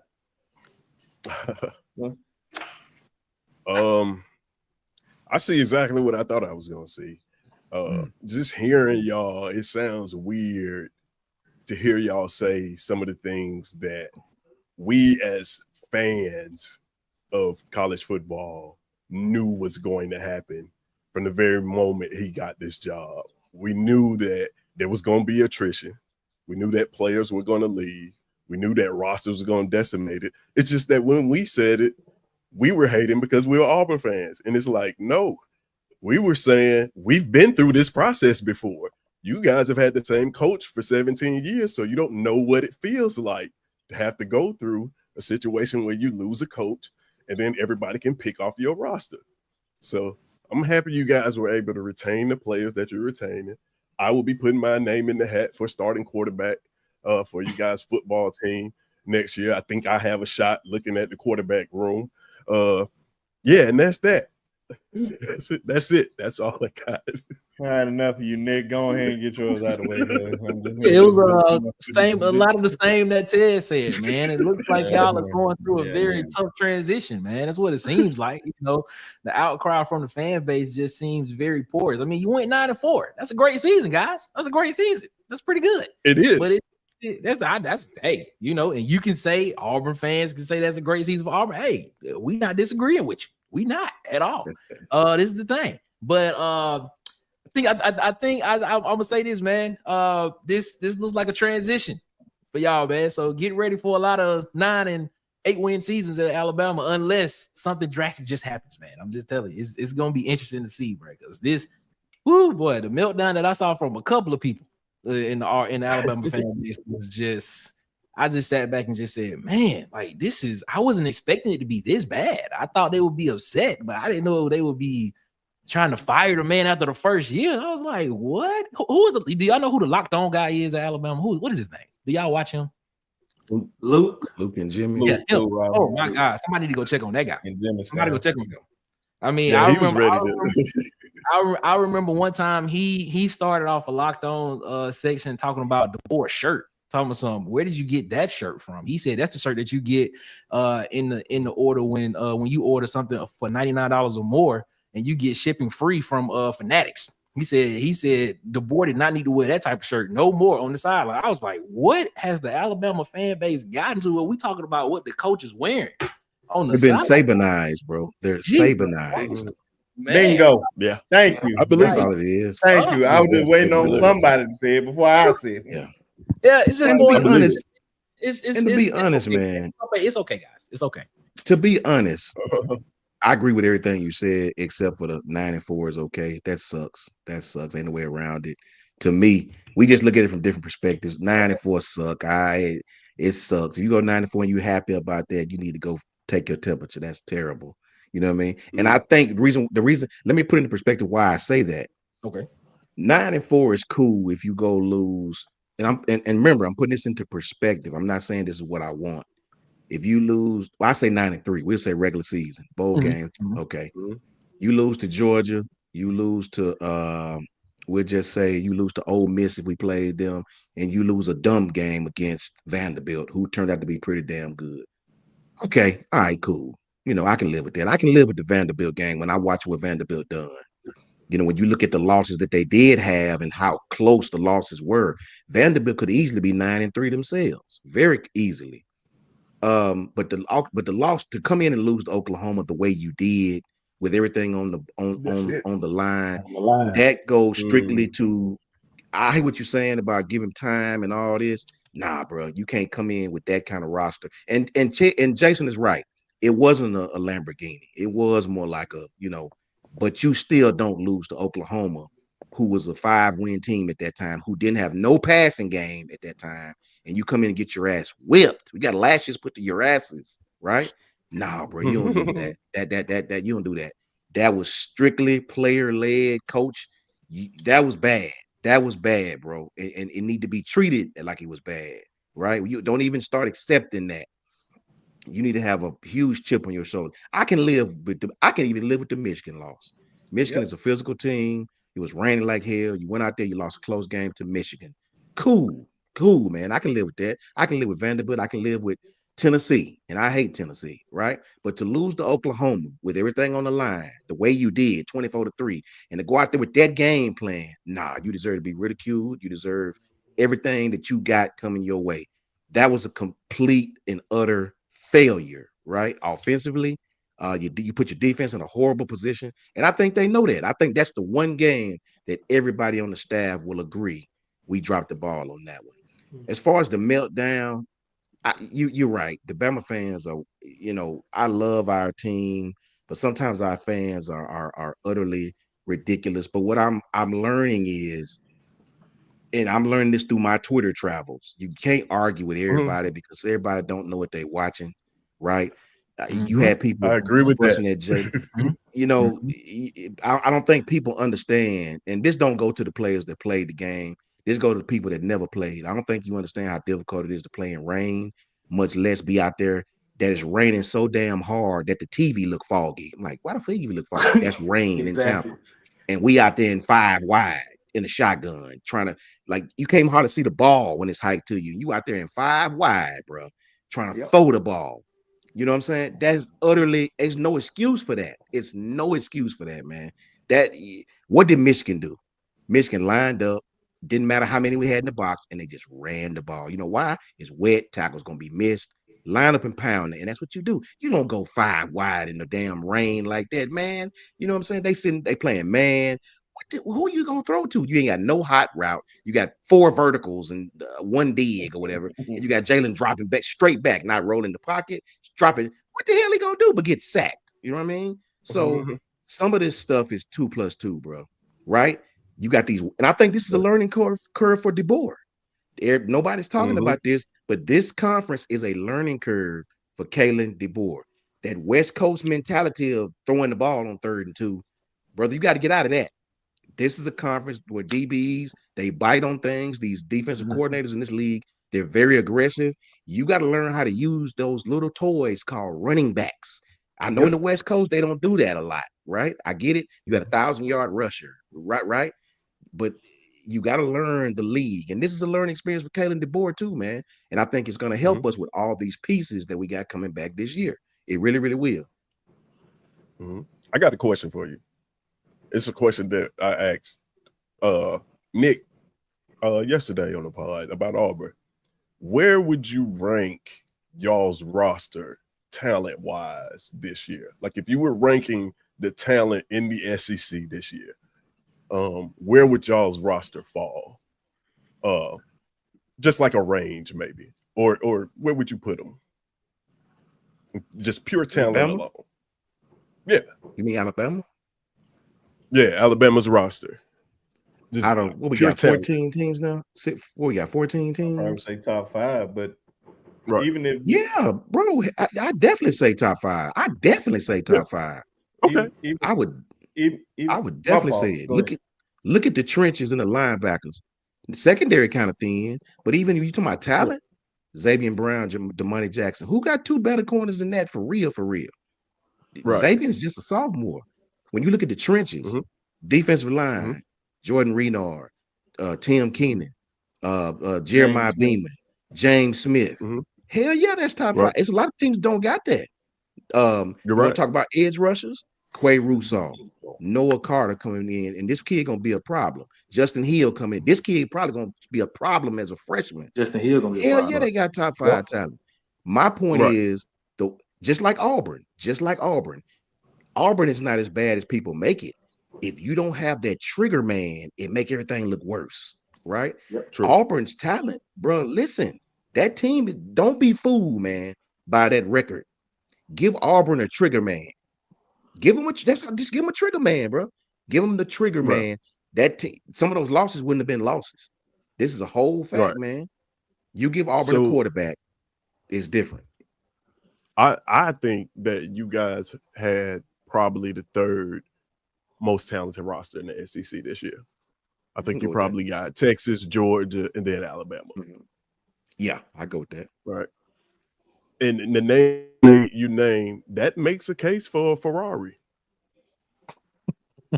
Does it? Well, in the national scheme, I don't think so. In the You have national, a I think quarterback. Ohio's. You have a quarterback that was a Heisman Trophy candidate coming into the season.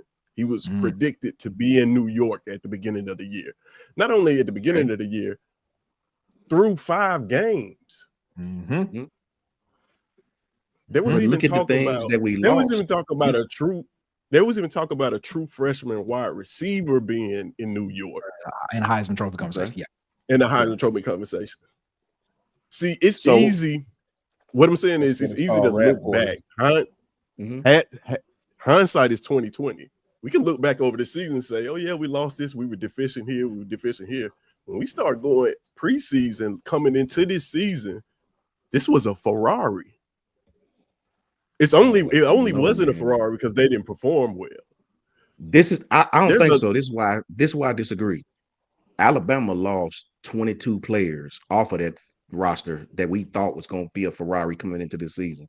Every okay, secondary person that you had starting left. Kool-Aid and okay, Terrian went to the league. Jalen true. Key went to the league. Caleb Dallas went to Turner. Dallas. Trey We Amos. lost forget the players that went to the league. You lost another additional 20 players, 20 plus players, just leaving the roster. You know, different Mhm. rotational pieces, different guys who would have started. Trey Amos, this kid went to Ole Miss right down the street. And I'm Right. became He first did. team all SEC, by the way. gonna ask you a with question. Ole Miss. He'll be at the Senior Bowl. So when you say Jalen, was a Heisman, you're predicting that. Okay, cool. I can give you that. Right. Oh, I didn't predict it. Ryan, true freshman. How talented are you when your best receiver is a 17-year-old freshman? He's talented. I don't take nothing from Ryan Williams, but that's your best receiver. That's your best receiver, bro. Right? Look at the offensive line Yeah. who gave up a school record 48 sacks last year. You know what I'm saying? Okay. I'm gonna ask So- you this question. I didn't mean to cut you off. I just want. I No, want to you're get. good. You good. I want to get your You take on good. this. There it is, right there. I was just about to ask that. What do you say? How much do you take into account blue chip ratio? I don't. Right. I don't. I know better than that. I don't. Okay, That's for all the right. services. Because I was gonna say this. Going into the season, Alabama had a 77% blue chip ratio on their roster going into the season. I think that's the dumbest stat I've ever heard about blue chip ratio. I don't even know what that But means. a lot of bro. those guys didn't even have experience that you Yeah. seen playing on the football Exactly. field. Are you going by how Exactly. they ranked in a service or That's what I'm what? saying. I don't Right. understand. If you basing your team off that, if you think that's a Ferrari just because you see a bunch of 5-stars, they still There you go. don't have playing experience. Georgia has a lot of guys that are 5-star, but guess what? They have a lot of experience over there. Malachi Starks have it. Dylan Everett have experience. Only guy that they literally had playing freshman on the defensive side was KJ Bolden. We literally have Which- the weakest, one of the weakest sides that I thought we were gonna have problem this season because of the depth, not because of talent, was the secondary. Okay. Xavier and Brown, if Trey Abrams was still here, Xavier and Brown would not be starting. That's a fact. Okay. That's a fact. No team that finishes in the bottom third for penalties is a Ferrari. 2 Exactly. years straight. Yeah, 2 years straight. Ever. So I'm In trying to terms see of where talent? this Ferrari. You guys look They're on not paper Ferrari. and you see 5-star and you But think that's that discipline. No, I'm looking at what you guys have. don't say what we How can I said say because it? we definitely ain't said no Ferrari. I picked us to go 10-2. Well, We went let me just be 9-3 honest regular with you. season. Like most people, like he said, 10-2. Most people saw the team losing 2 games. Most people said that Regular season. season now. this Yeah. regular season, most people 10-2 gets you to the playoffs. That's postseason. That's what I thought. Yeah. That's The most Oklahoma season game. appearance. That was the game. Right. That's what I'm Mhm. saying.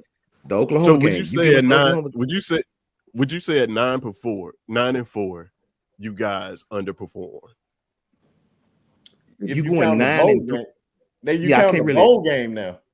yeah. If you say 9-3 regular 9-3, season, 9 underperform. 9-3, 5-3 in the SEC. Do you think this team underperformed? I said we could have I lost. took that. I would have took that. Think about it. Yeah. My worst case scenario was 10-2, and that's an and. So Yep. nah, if you say 9-3, I'd be like, okay, I wouldn't have fault you So on you- that at all.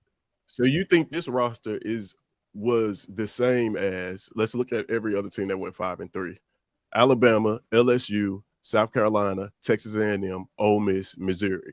Your roster was on par with those.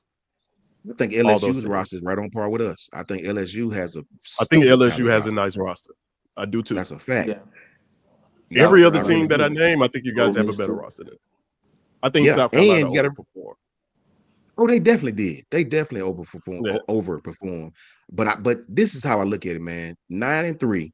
You got a brand new coach come in. You got all these new parts, new compliance officers, got it. new administrators, new coaches, I got it. whole new culture, like a whole new culture, bro. And you win 9 games on the schedule that we had. The Oklahoma game to me was the failure. If you want to rate the season a failure or a pass, if you just Okay. I picked us to lose to Tennessee, Georgia, and Oklahoma. Those the 3 games I thought we would lose, right? Mhm. Okay. But if you look at how we performed all season, right, and you look at the Vanderbilt loss, Tennessee loss, cool. Vanderbilt ended up being pretty daggum good. I can handle that. But to look, the Oklahoma game was the failure to me. That's the game that if you give it to us back, we're 9-3 regular season. I can take the Michigan loss, 9-2, whatever you want to call it. That Oklahoma, the way they played, was the failure. That was the failure in the season to me. You know, Now, I think that's the one people can't get over. I got a question for everybody. I'm just trying to get the temperature of where y'all think the roster After you, was Jason, versus how y'all performed. after you, Yeah. I got some. I got a question. Go ahead. Did you guys consider Alabama a Ferrari last year? No. So I how didn't. could we be a Ferrari this year, losing the amount of talent that we lost? And Be honest, because I remember what you said. In terms of talent last year? Wait. So wait, hold on. Did you, Would you you consider guys call Alabama? the team It's that not. you It's coached? not algebra. It's a straight up question. Would you So guys y'all call do- the hold team on, we I'm- coached No, just last answer. year? Yes a or no? Ferrari? No, I did not. So I you did You're not. lying if you say you did. So you sitting here telling me you didn't believe that Alabama's roster was a Ferrari-esque roster last year. I didn't. We No. lost to Texas. I was like, bro, we No. struggled in the past game. What I are did you- not. We talking about the roster, I not did the not. performance now. Yeah, we talking about That equates. That equates to the That's what I'm performance. saying. What are you talking? Not No, the performance, the roster. No, I did not. no, I didn't see it. Last year, I thought the didn't see wide it either. receiver play was subpar. I thought, Okay. even though I like Jace and I like Roydale, they're not, premier running Let me backs. not say that. Okay. Where was the Ferrarism? Okay. That's what Jalen I'm Milrow was thinking. up and down They was last more year. talented. So And you the say it's a que- Camaro. Damn Camaro. It's SS, but it's a Camaro. It's an SS though. Okay. No, I just want to know. So middle that of the wasn't road even the roster is question. what we saying. Did you guys think Alabama was a Ferrari? Yes or no? I thought you guys were extremely talented. No. Answer the question Yeah, straight up. Then get in. I thought that team was Yes. very talented. Yes, I'm No, going to say did you that. think that was a Ferrari? Yes, It was very talented. Talented. I thought it was very talented. I did. Talented. I But when think you out of say 14 Ferrari, you teams, mean I think out of 14 supremely teams, talented. When you say I think out of Ferrari, 14 though, teams, it's supremely talented. It's a listen, I talented think out of roster, 14 yes. teams, But is out of it? 14 teams in the SEC, It wasn't and the then super with elite talent. 130 was it untruths going 133 on teams here. in? I'm just Listen, tell you. 133 teams in college, 135 teams. I think there's probably only 5. I think 130 teams would take that roster. I think But there's who would probably you only call it? 5 But schools taking the that would roster and it no. being a Ferrari and being a supreme team are two completely different things. What did That's you what I'm consider? Let me ask you a question. What did you consider Ferrari then? You know what? I would say the last time we had a Ferrari was probably 2020. That's a Yeah, Ferrari. Mac Jones and them, yeah, that was a Jalen Ferrari. That's a Wow. Ferrari. 3 Okay. first-round When they picks played at in wide front receiver. Exactly. Like, what are you talking? We have when they one- played in front of Yeah. 10,000 people a game. Come on, man. This is not a Ferrari, my friend. That's okay. This is That's is not a Ferrari? Look, if we don't Look. It respect the doesn't matter Lakers how for their people bubble play. championship, Was we that not team a finna- Ferrari? You look, got look, Najee look, Harris. we You not I'm got saying finna Matt respect the Jones. team You that got played in the How empty can you stadium. call them a Ferrari? Alabama hadn't had 1,000-yard receiver since then, bro. ditto. We ain't had Listen, we ain't even had a performance. 1,000-yard Not one. receiver since That's then. performance, though. I'm talking about in terms of talent. Talent. Yeah, You gotta Like have you the said, blue talent chip to ratio. The talent perform. equates to the performance. That's what I'm saying. Like, what are you guys? This well, is technically, if- that's because okay, Auburn okay, won talent. all this No, year. it doesn't. Okay, No, talent, it doesn't. talent, right? It doesn't. Talent. It doesn't. Respectfully, Jermaine Burton is not Jalen Waddle. Who else was who was the other receiver we had? I don't even fucking remember. It was Jermaine Burton and Jermaine who? Burton, Bond, Prentice. Jeremiah Isaiah Bond is not Devontae Smith. Bruh, you talking about Jace Ferrari? is not Najee. No, bro. Are you serious? Okay. Bro, how you a Ferrari when I can give you Jalen 14 is No, I'm not not saying Najee. that they better, are. better. If we were a Ferrari, what was Ohio State? What was Georgia? What was Michigan? And what was LSU that year? And I ain't gonna even say LSU with Jaden Daniels. I'll say what I can give. We weren't even Ferrari with Jermaine Burton as your leading receiver. Jermaine Burton Exactly. and Isaiah Bond. Really? That's That's a a Ferrari. Ferrari. y'all. If that's a Ferrari, Maybe. Come on, Maybe. man. If that was a Ferrari, Stop what it. was Devontae Smith, Stop the Jerry cap. Judy, and Jalen Waddle? What was them? What if you that's a guys are Ferrari? speaking? What you guys are speaking to right now is development. Honestly, is what you're saying. You're saying because these were all talented I think players so. coming into Alabama. These think aren't so. 3-star players that you're naming. Jermaine None of Burton them. transferred from Georgia because he wasn't do you know performing. He wasn't Jermaine playing. Burton's rating Like, coming in? I have Development. no idea. You know? He was definitely You know- close to a 3-star. Oh, I have no idea what it I is. mean, Yeah, I think he was a 4-star at best, but he definitely wasn't no 5-star. I'm interested to see what the Jermaine wasn't even pertinent at Georgia. That's He what I'm he saying. wasn't. Like, what are we talking about? and that was our number one receiver, Malik Benson. You know what I'm saying? That was a who's transferring to Oregon now. His third school. Everybody, I mean, I'll put it like this: everybody that was a starter on 2020 on the offensive side, if you put them on last year's roster, they're starting over those guys.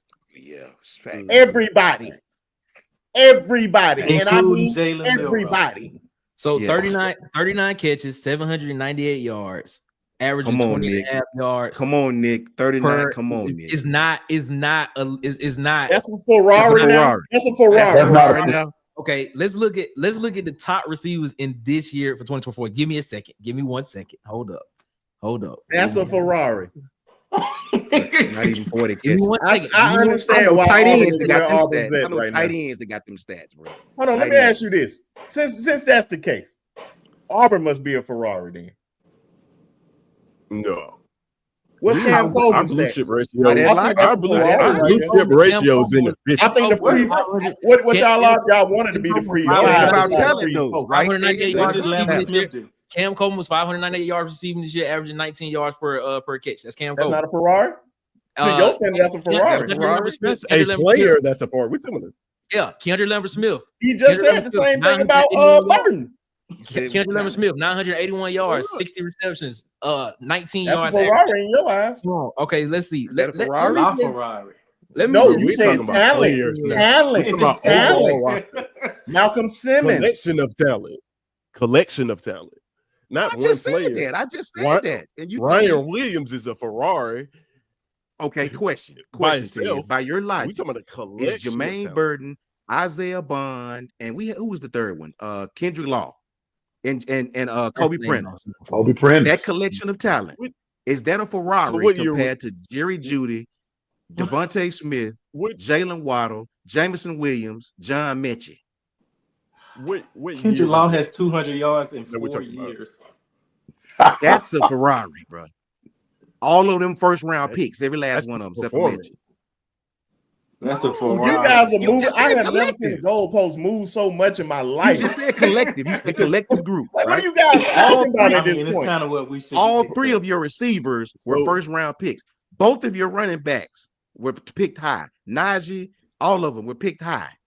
Hold on. Chase Let me ask you and guys Justin this. Jefferson Are you being guys a on the same Ferrari field at the same on time. paper right now? That's Josh a Jacobs was a Ferrari. first round pick. Well, all the But guys you're- that's coming in, are you guys a Ferrari?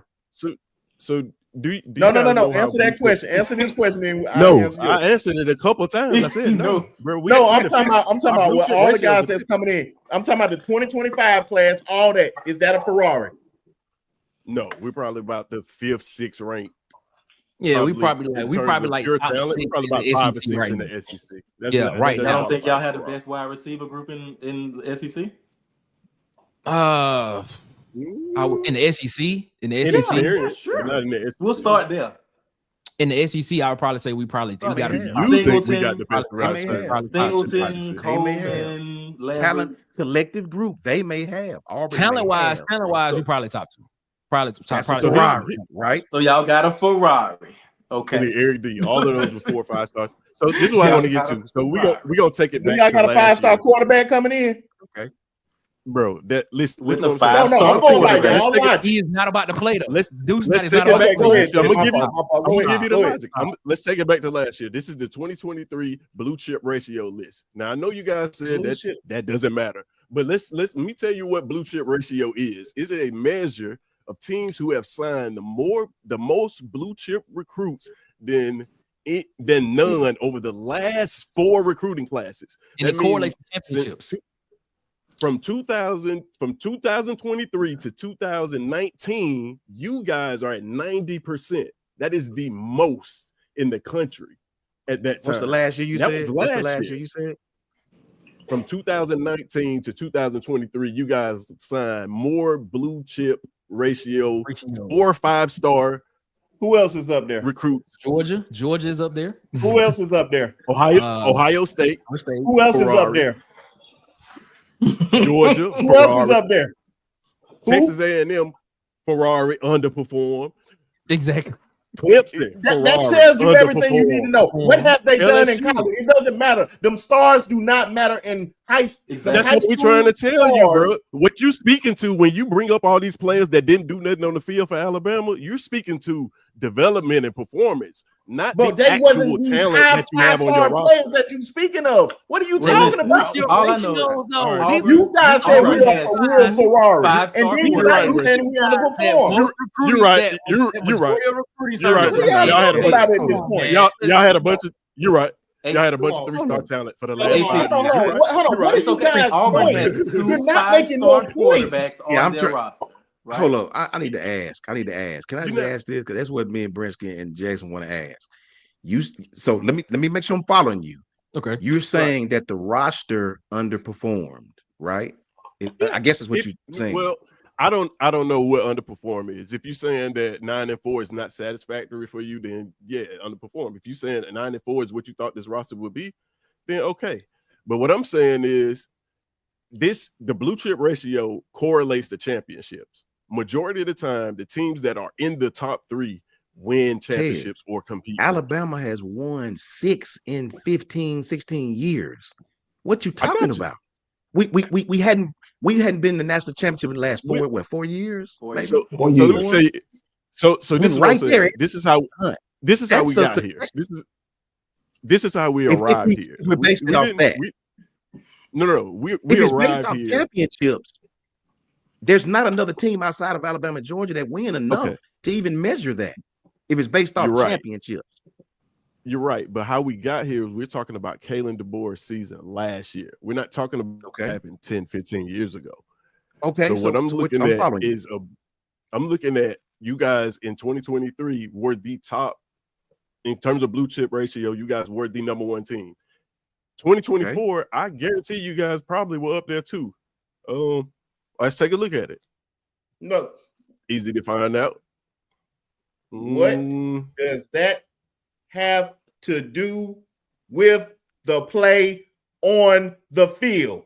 It correlates to championships because talent helps you win championships. That's what. How many Ohio State is up there? Ohio State is up there. How many has Ohio? Where was Ohio State last national championship?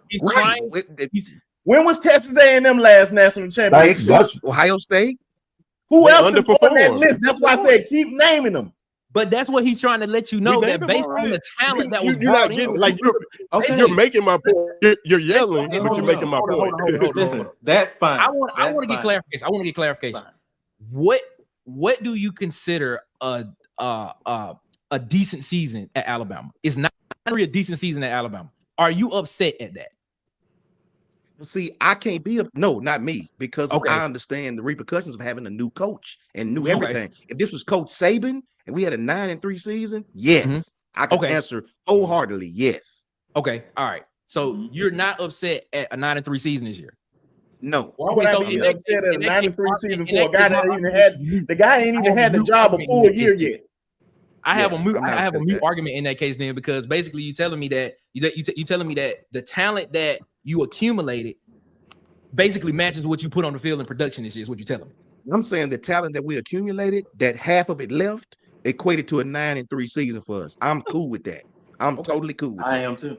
Hold on. Let me just ask y'all this simple question. With the 5 stars y'all got coming in, y'all like to say the highest rated guy y'all ever had to come in, Deuce Knight or Jackson or whatever. You got you got the freeze 4 back there. You got a running game back there. You got a good defense that's coming in with the top on top of the guys that's coming in the transfer portal with Chris Singleton Jr. And then you have a great secondary with a lot of guys on the offensive line. Not on the offensive line. Kendrick Falk coming back and all those guys.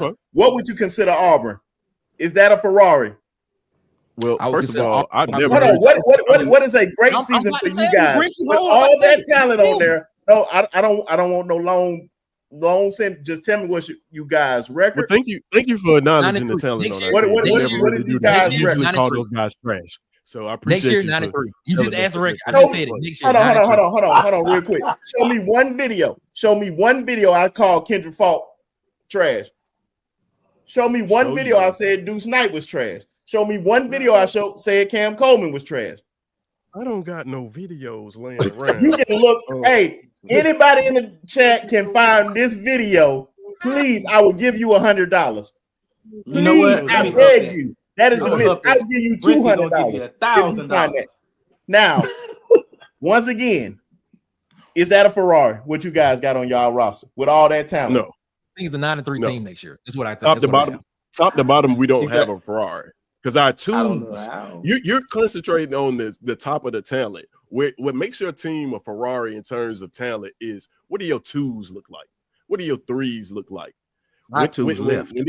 We don't have. There are no twos anymore. There are no twos and threes in college football. Yet y'all came, even with them leaving, y'all came in second at 88%. You see what I'm saying? And that equates to what? What does that equate to? Even with what is your point? I'm trying to see what he's saying. My point is, y'all have a very talented team, a very talented football team that 130 other teams would be happy to have that roster. And what y'all are sitting here and saying is, oh, we just got a middle of the road roster because everybody left and they're not experienced. I never said we had a middle of the road roster. Not middle of the road. I never said that. I never said that's why I'm like, y'all just keep putting words in people's mouth. Y'all act like a Camaro. Does experience matter? Yes or no? Does experience matter? Yes or no? Bro, are we? No. Do experience matter? Yes or no? Yes. Okay then. So what are we talking about? So you telling me we just throw out freshmen out there, freshmen and sophomore, and we just supposed to be Alabama of old? These same players that you guys are talking about would not be playing. We literally just said the whole 2020. If you point out one player on the football field that will start over anybody on that 2020 roster, it's nobody.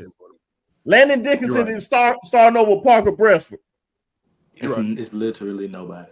It's literally nobody. That tells you everything you not need at to know. any position. How we're Ferrari, and I guarantee we weren't even top 50 in the country last year on offense, but we're Ferrari. I want to go back to the collective group. You didn't drive like a that Ferrari. we had when I leave okay. I guess Devontae, my fault, Coach, and I'm gonna let you go. I guess Devontae and them was spaceship then. It was like a Ferrari. I guess that's what we got to be a spaceship. Main burden. Damn UFO. It's like a Ferrari with 87 talking about, bro. They were terrible.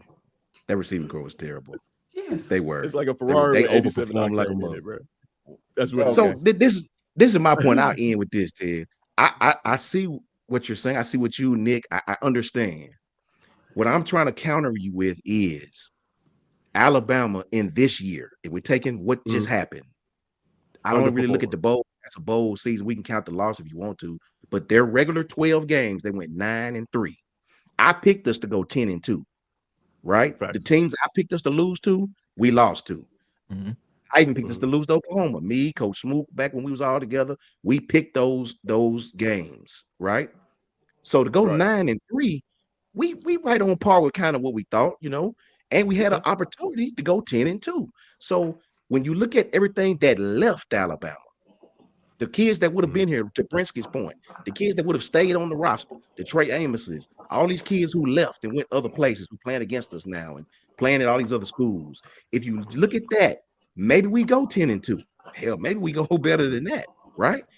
But I'm okay with 9-3 in this coach's first year, right? Now we got a whole bunch of kids that left again, but we still got a whole bunch of kids that came back. So next year, I want better than 9-3. If you go 9-3 again, then I'll be pissed again. This your second year. I give you some grace. This your first year, man. You still don't have these players. You still learning them, right? I understand, but you lost me. I'm right here with you. You lost me though when you called Jermaine Burton and them boys Ferraris. Ferrari? No, I didn't call. I didn't call them Ferraris. Y'all putting words in my mouth. I said you said it's a collective group from top to bottom. Yeah, collective group, like the entire. But see, I don't even think there was a Ferrari then with Jermaine Burton them. I don't think it was a Ferrari. Your receiving core is second. You had no. They was okay. If you want to say they was okay, 39. If that was what you call okay, cool, right? You had no first round picks on those offensive lines. You had no first round picks on the defensive line. I think you had Christian Barmore, who might have been your highest rated. He was like a second round, maybe third round guy who's playing for the New England Patriots right now. I don't know what a Ferrari. If that's what you're calling a Ferrari, I'd love to know what you call the 2020 team. Where were they rated coming in? But see, I don't hold value with that. If that's the case, what are we? If that's the case, Tiz, where they're coming in means everything, then Texas A&M should be winning championship. Texas should be winning championship. Because Texas A&M has Auburn because they have a development problem. Yes, Auburn, or not Auburn, but that's the reason. Ohio that's the reason why Jimbo's not there no more. 76. Ohio, right? He's literally fired the coach. Cool. I guess Ohio State has a development. What about problem. Ohio State? They should have 7 national championships in a row. If that's the case, if it's about talent coming in. But those guys are just balling in the NFL. But they got a development problem. We competing for it, Tiz. We competing for it every year. When we're not in it, the world is in an uproar. Balance competing for it every season. We just was in the playoffs last year, Tiz. Okay, we missed 1 year. Now we fall off the cliff. You know, this year, of course, we had. It goes back to my point. We just had. That's what I'm talking about. This year, This year we were 9-3 regular season. We won 9 of our 12 games in the regular season, which is pretty good. I know teams with. Yeah, I agree. I'm agreing with you. Yes. That right there should tell you everything. You stuck on. But if it's about ratings and who comes in, then Ohio State should be winning. That means nothing once you get on the team, man. I understand the 5-star kids are great. Based on what AT is saying, based on what AT is saying, next year Auburn has a 4-star quarterback with a 5-star quarterback as a backup, right? Because Jackson Arnold was a highly rated 4-star quarterback. 5-star. 5-star plus. with 5-star plus. You're right. Deuce as a backup. Don't let. And- I wish my Oklahoma guys was up here. And They'll really all school of the y'all wide on receiver Jackson talent on in the the country. Go ahead. You're right. He says Ohio State competes for it. And you think Bama don't compete for it almost every year? Bama was just in the playoffs last year, brother. Last year. We're talking about this year, though. How we got on this conversation, we were talking about did he underperform compared to Tez, the you roster making my that he point had for this me. year? I think he performed exactly the way we kind of expected.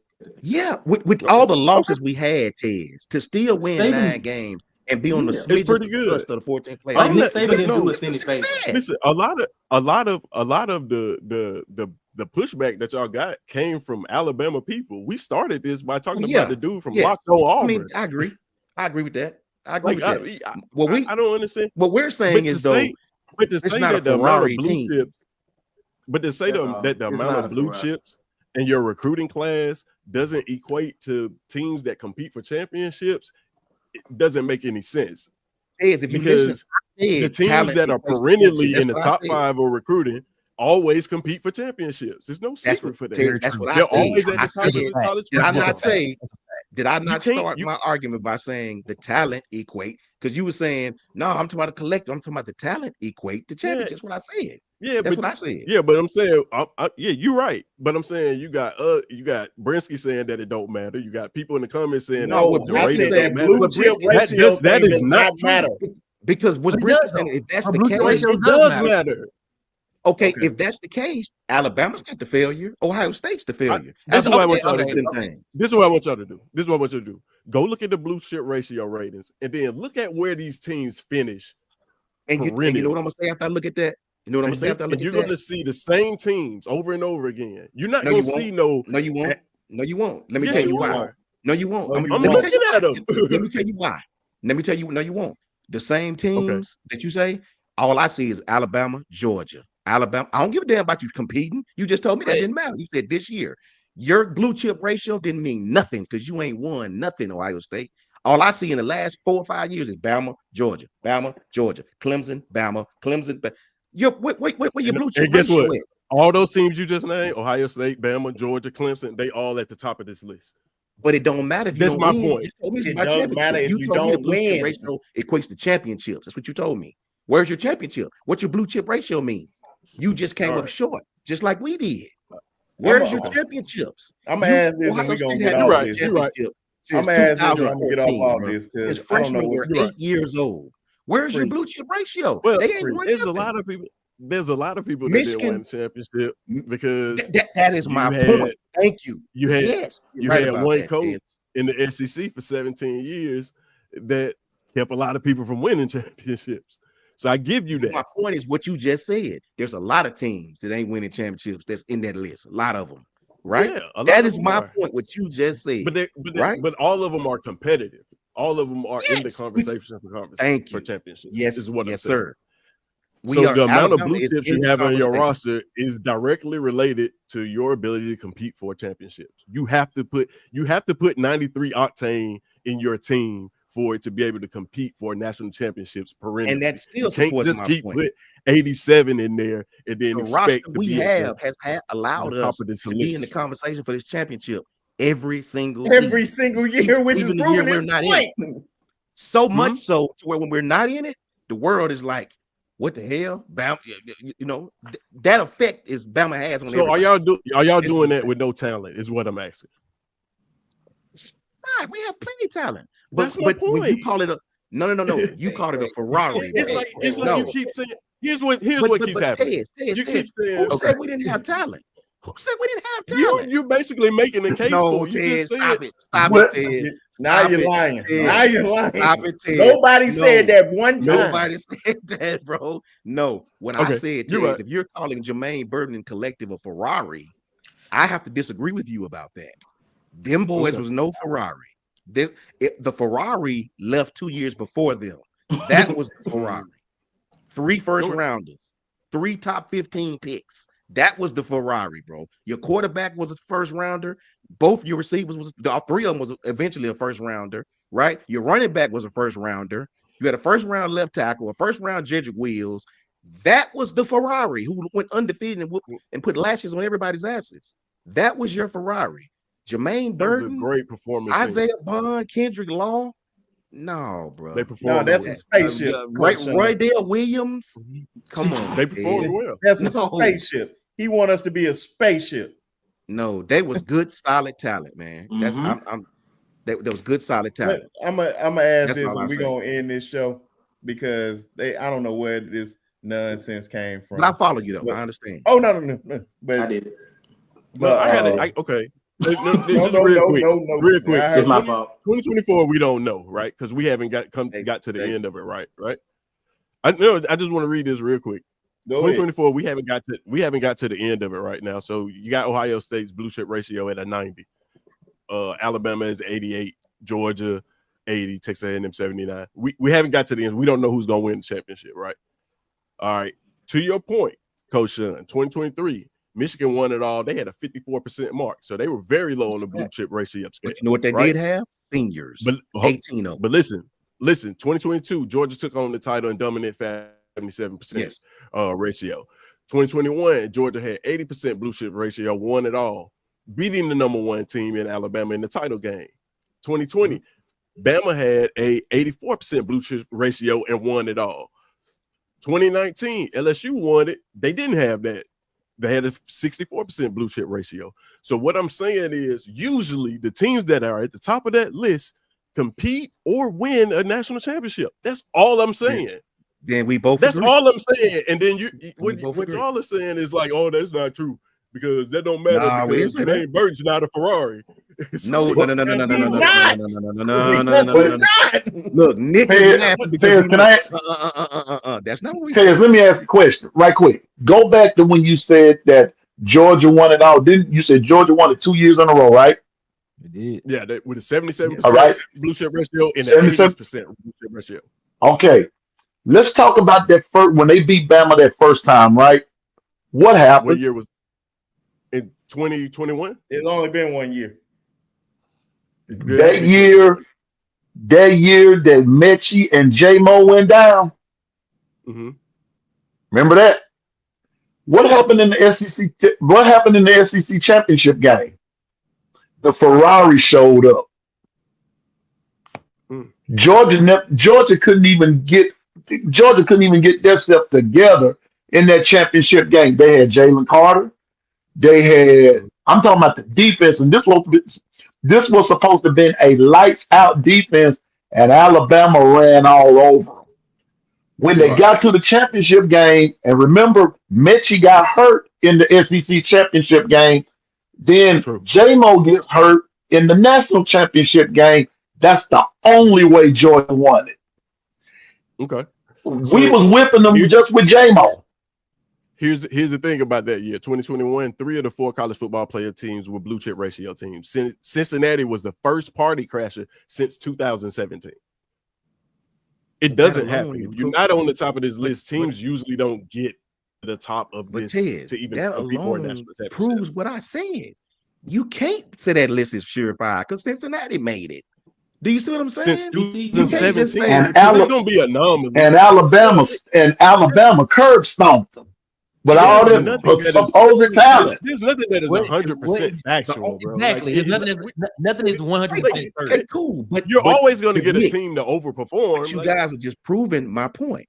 Alabama is in the running for this thing every single season, right? Even the transition season until we got our ass with Oklahoma. Then the season went down here, which I just said that. But other than that, Alabama's in this thing every. You just told me. Yeah. You just told me. I wish you could see this list because compete. I wish you could see this list Ted, because you I just wish you told could see me. this Listen list to me. because You just all told those me times you saying they win that it. these teams.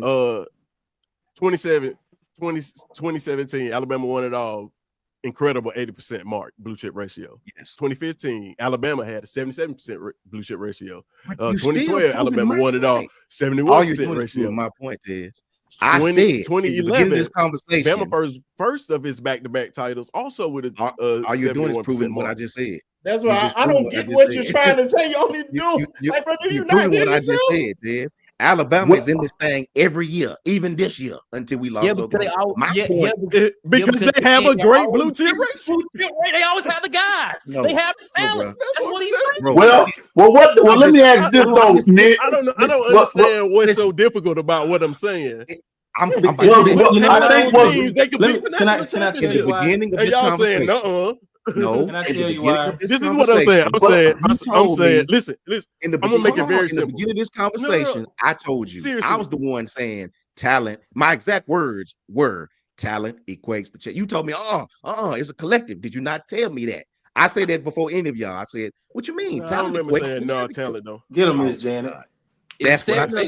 That's what I Seven of the said. 11 guys on my defense are Can I just say this? 5 stars, and the opposing But I'll say offense, to that, Nick. only 4 of 11 of them are 5 stars. My Okay. guys are talent-wise by these recruiting services who guys do this. We on both a regular agree. basis Then for we a both job. agree. But my point is, if that that's team your still win. argument, where is I'm gonna make Ohio it- State's championships? That's all I'm asking. Why? Because Ohio Alabama's State in this always thing every year. competing for it. Alabama got That's what he's saying. Ohio State. Ohio State lost. Always in the conversation. Yeah, Ohio State is losing to teams that are on that list.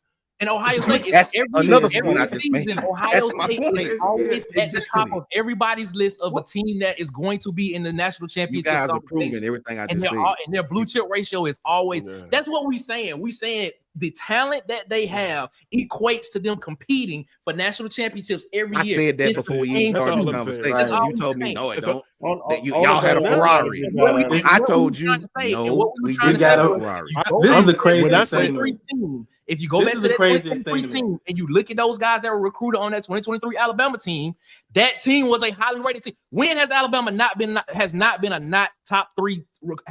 a top 3 recruiting class in the past 7 years? You're saying Tell everything me. we just said.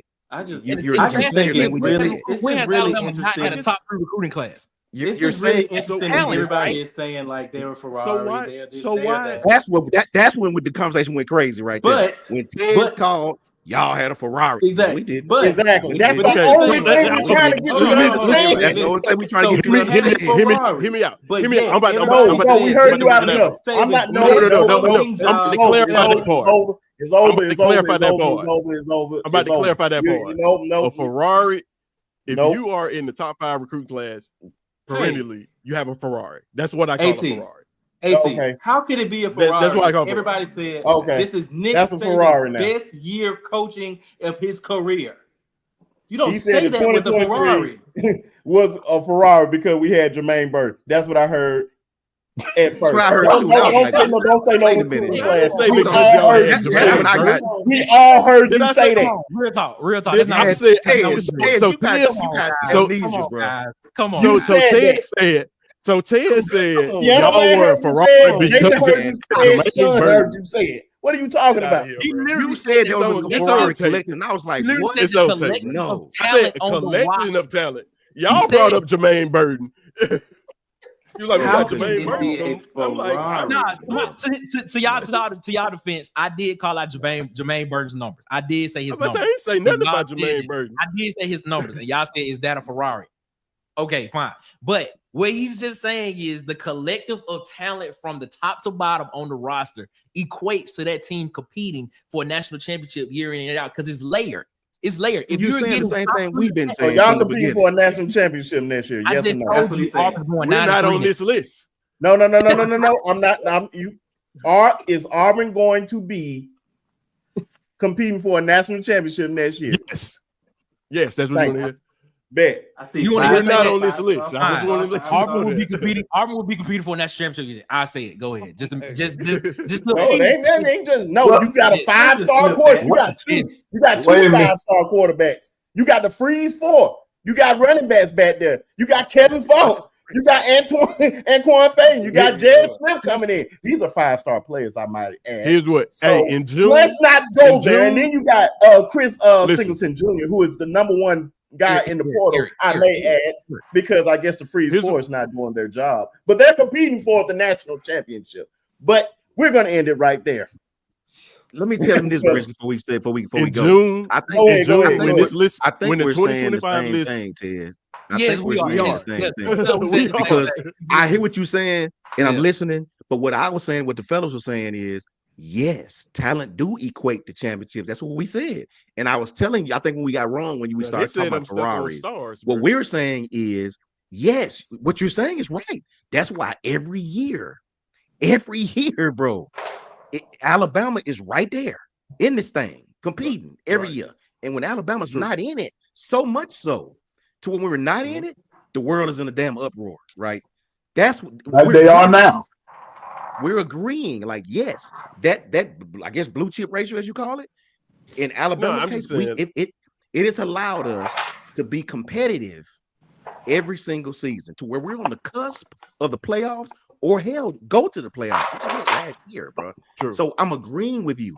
I think what we went wrong was when you said y'all have a Ferrari, and I said no, I don't think we have a Ferrari. I think what compares to a Ferrari. It's like we all got our definition of Ferrari is just different. That's all it is. You want us to be a spaceship. Yeah. No, we're a spaceship. Now, I don't know what y'all like. That what my man Brian Thomas said. You are a 0-star or a no-chip player once coming into college until you prove yourself. That's the only thing that matters. And that's how we're going to end the show. Appreciate everybody supporting the show.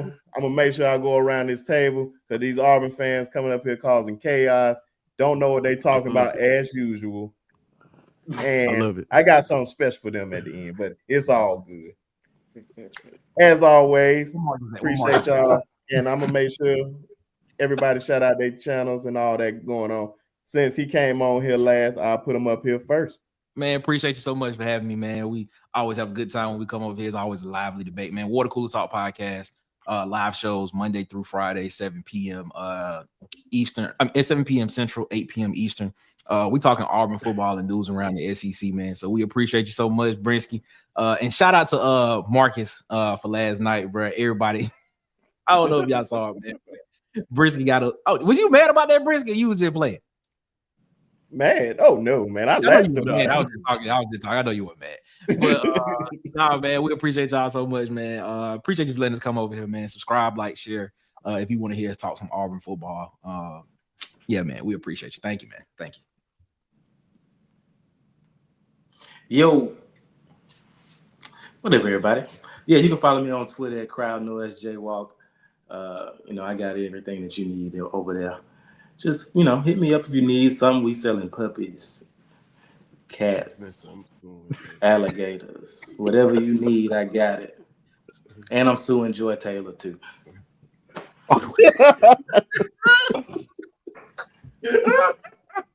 What else funny? That was funny. That's hilarious. That's hilarious, bro.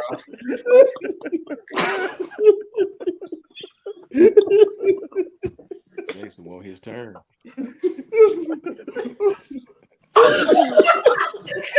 Oh my God. Jason want his turn. I want to spit that. Bro. Oh my God.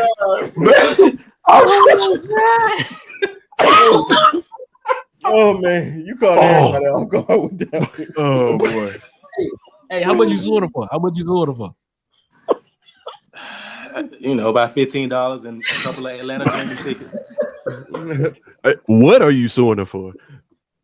That's what I want to know. What's you suing for? That's the question. Harassment. Was she trying to get on the show? She tried to diddy you, boy. Jay, was she trying to get on your show? She tried to diddy me. It's all piano man. Oh man, no. Piano man. Go ahead, man. I'm not dealing with it. I'm not dealing with it. Hey. Oh my God. Oh man, it's funny. I'm sorry, America. I'm sorry. we sorry, America. Hey, I'm Piano Man. You can catch me on the Long Run on YouTube. The Long Run with Piano Man, and you can also find me on Twitter or X at Music and Sports Guy. Thanks, Bruce, for having me. Oh, good, man.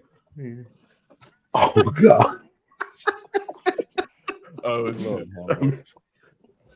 up, man? It's Tez. Proto Imagery, man. You can see it somewhere over there. Boom, protoimagery.com too. You can check me out here. Sharpshooters Podcast. Listen, if y'all want to see debates like this was great.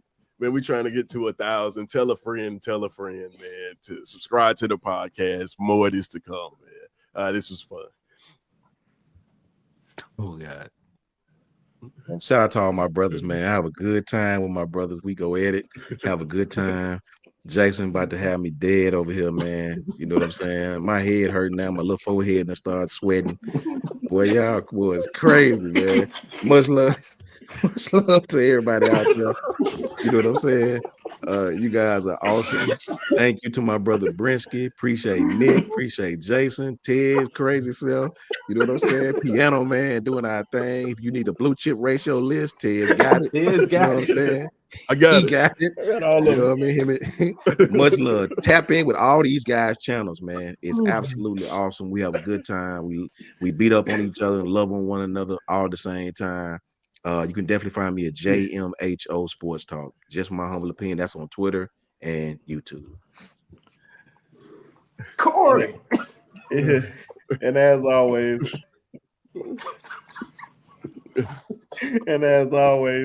I'm Brinsky Sharp of the Sharpshooters Podcast. Make sure y'all catch us every Tuesday on YouTube. Also, follow me on Twitter at @B_Sharp. I be on there heavily, talking crazy. And oh yeah, definitely subscribe to the YouTube channel. Is right there in the comment section. We almost we're 19 subs away from 700. So it costs $0.00 to subscribe to our channel at the Sharpshooters Podcast. Also, go over there and subscribe to Coach Sean's channel. Go over there and subscribe to Nick's channel. Go over there and subscribe to Piano Man's channel. Support. We appreciate all of y'all. And you can definitely catch Jason Ittner self on the Sharpshooters Podcast, as always, causing controversy and may get demonetized because of his controversy talk. And I guess he's still going to sue Joy Taylor and all that. And as always, y'all already know how I feel. They coming over here starting this mess. Y'all already know how I feel. Please, forever and a day. Put on a t-shirt. Rest in peace to the GOAT. Shout out to his children, Alabama and Bear Bryant. I pray to God they doing good in life. Rest in peace to the GOAT. And as always and forever, y'all already know what time it is. And shout out to Miss Janet. And Miss Janet said it for me. Shout out to Miss Janet. Shout out to Janet. Yes. Shout out to Miss Janet, man. F them trees and roll damn tide.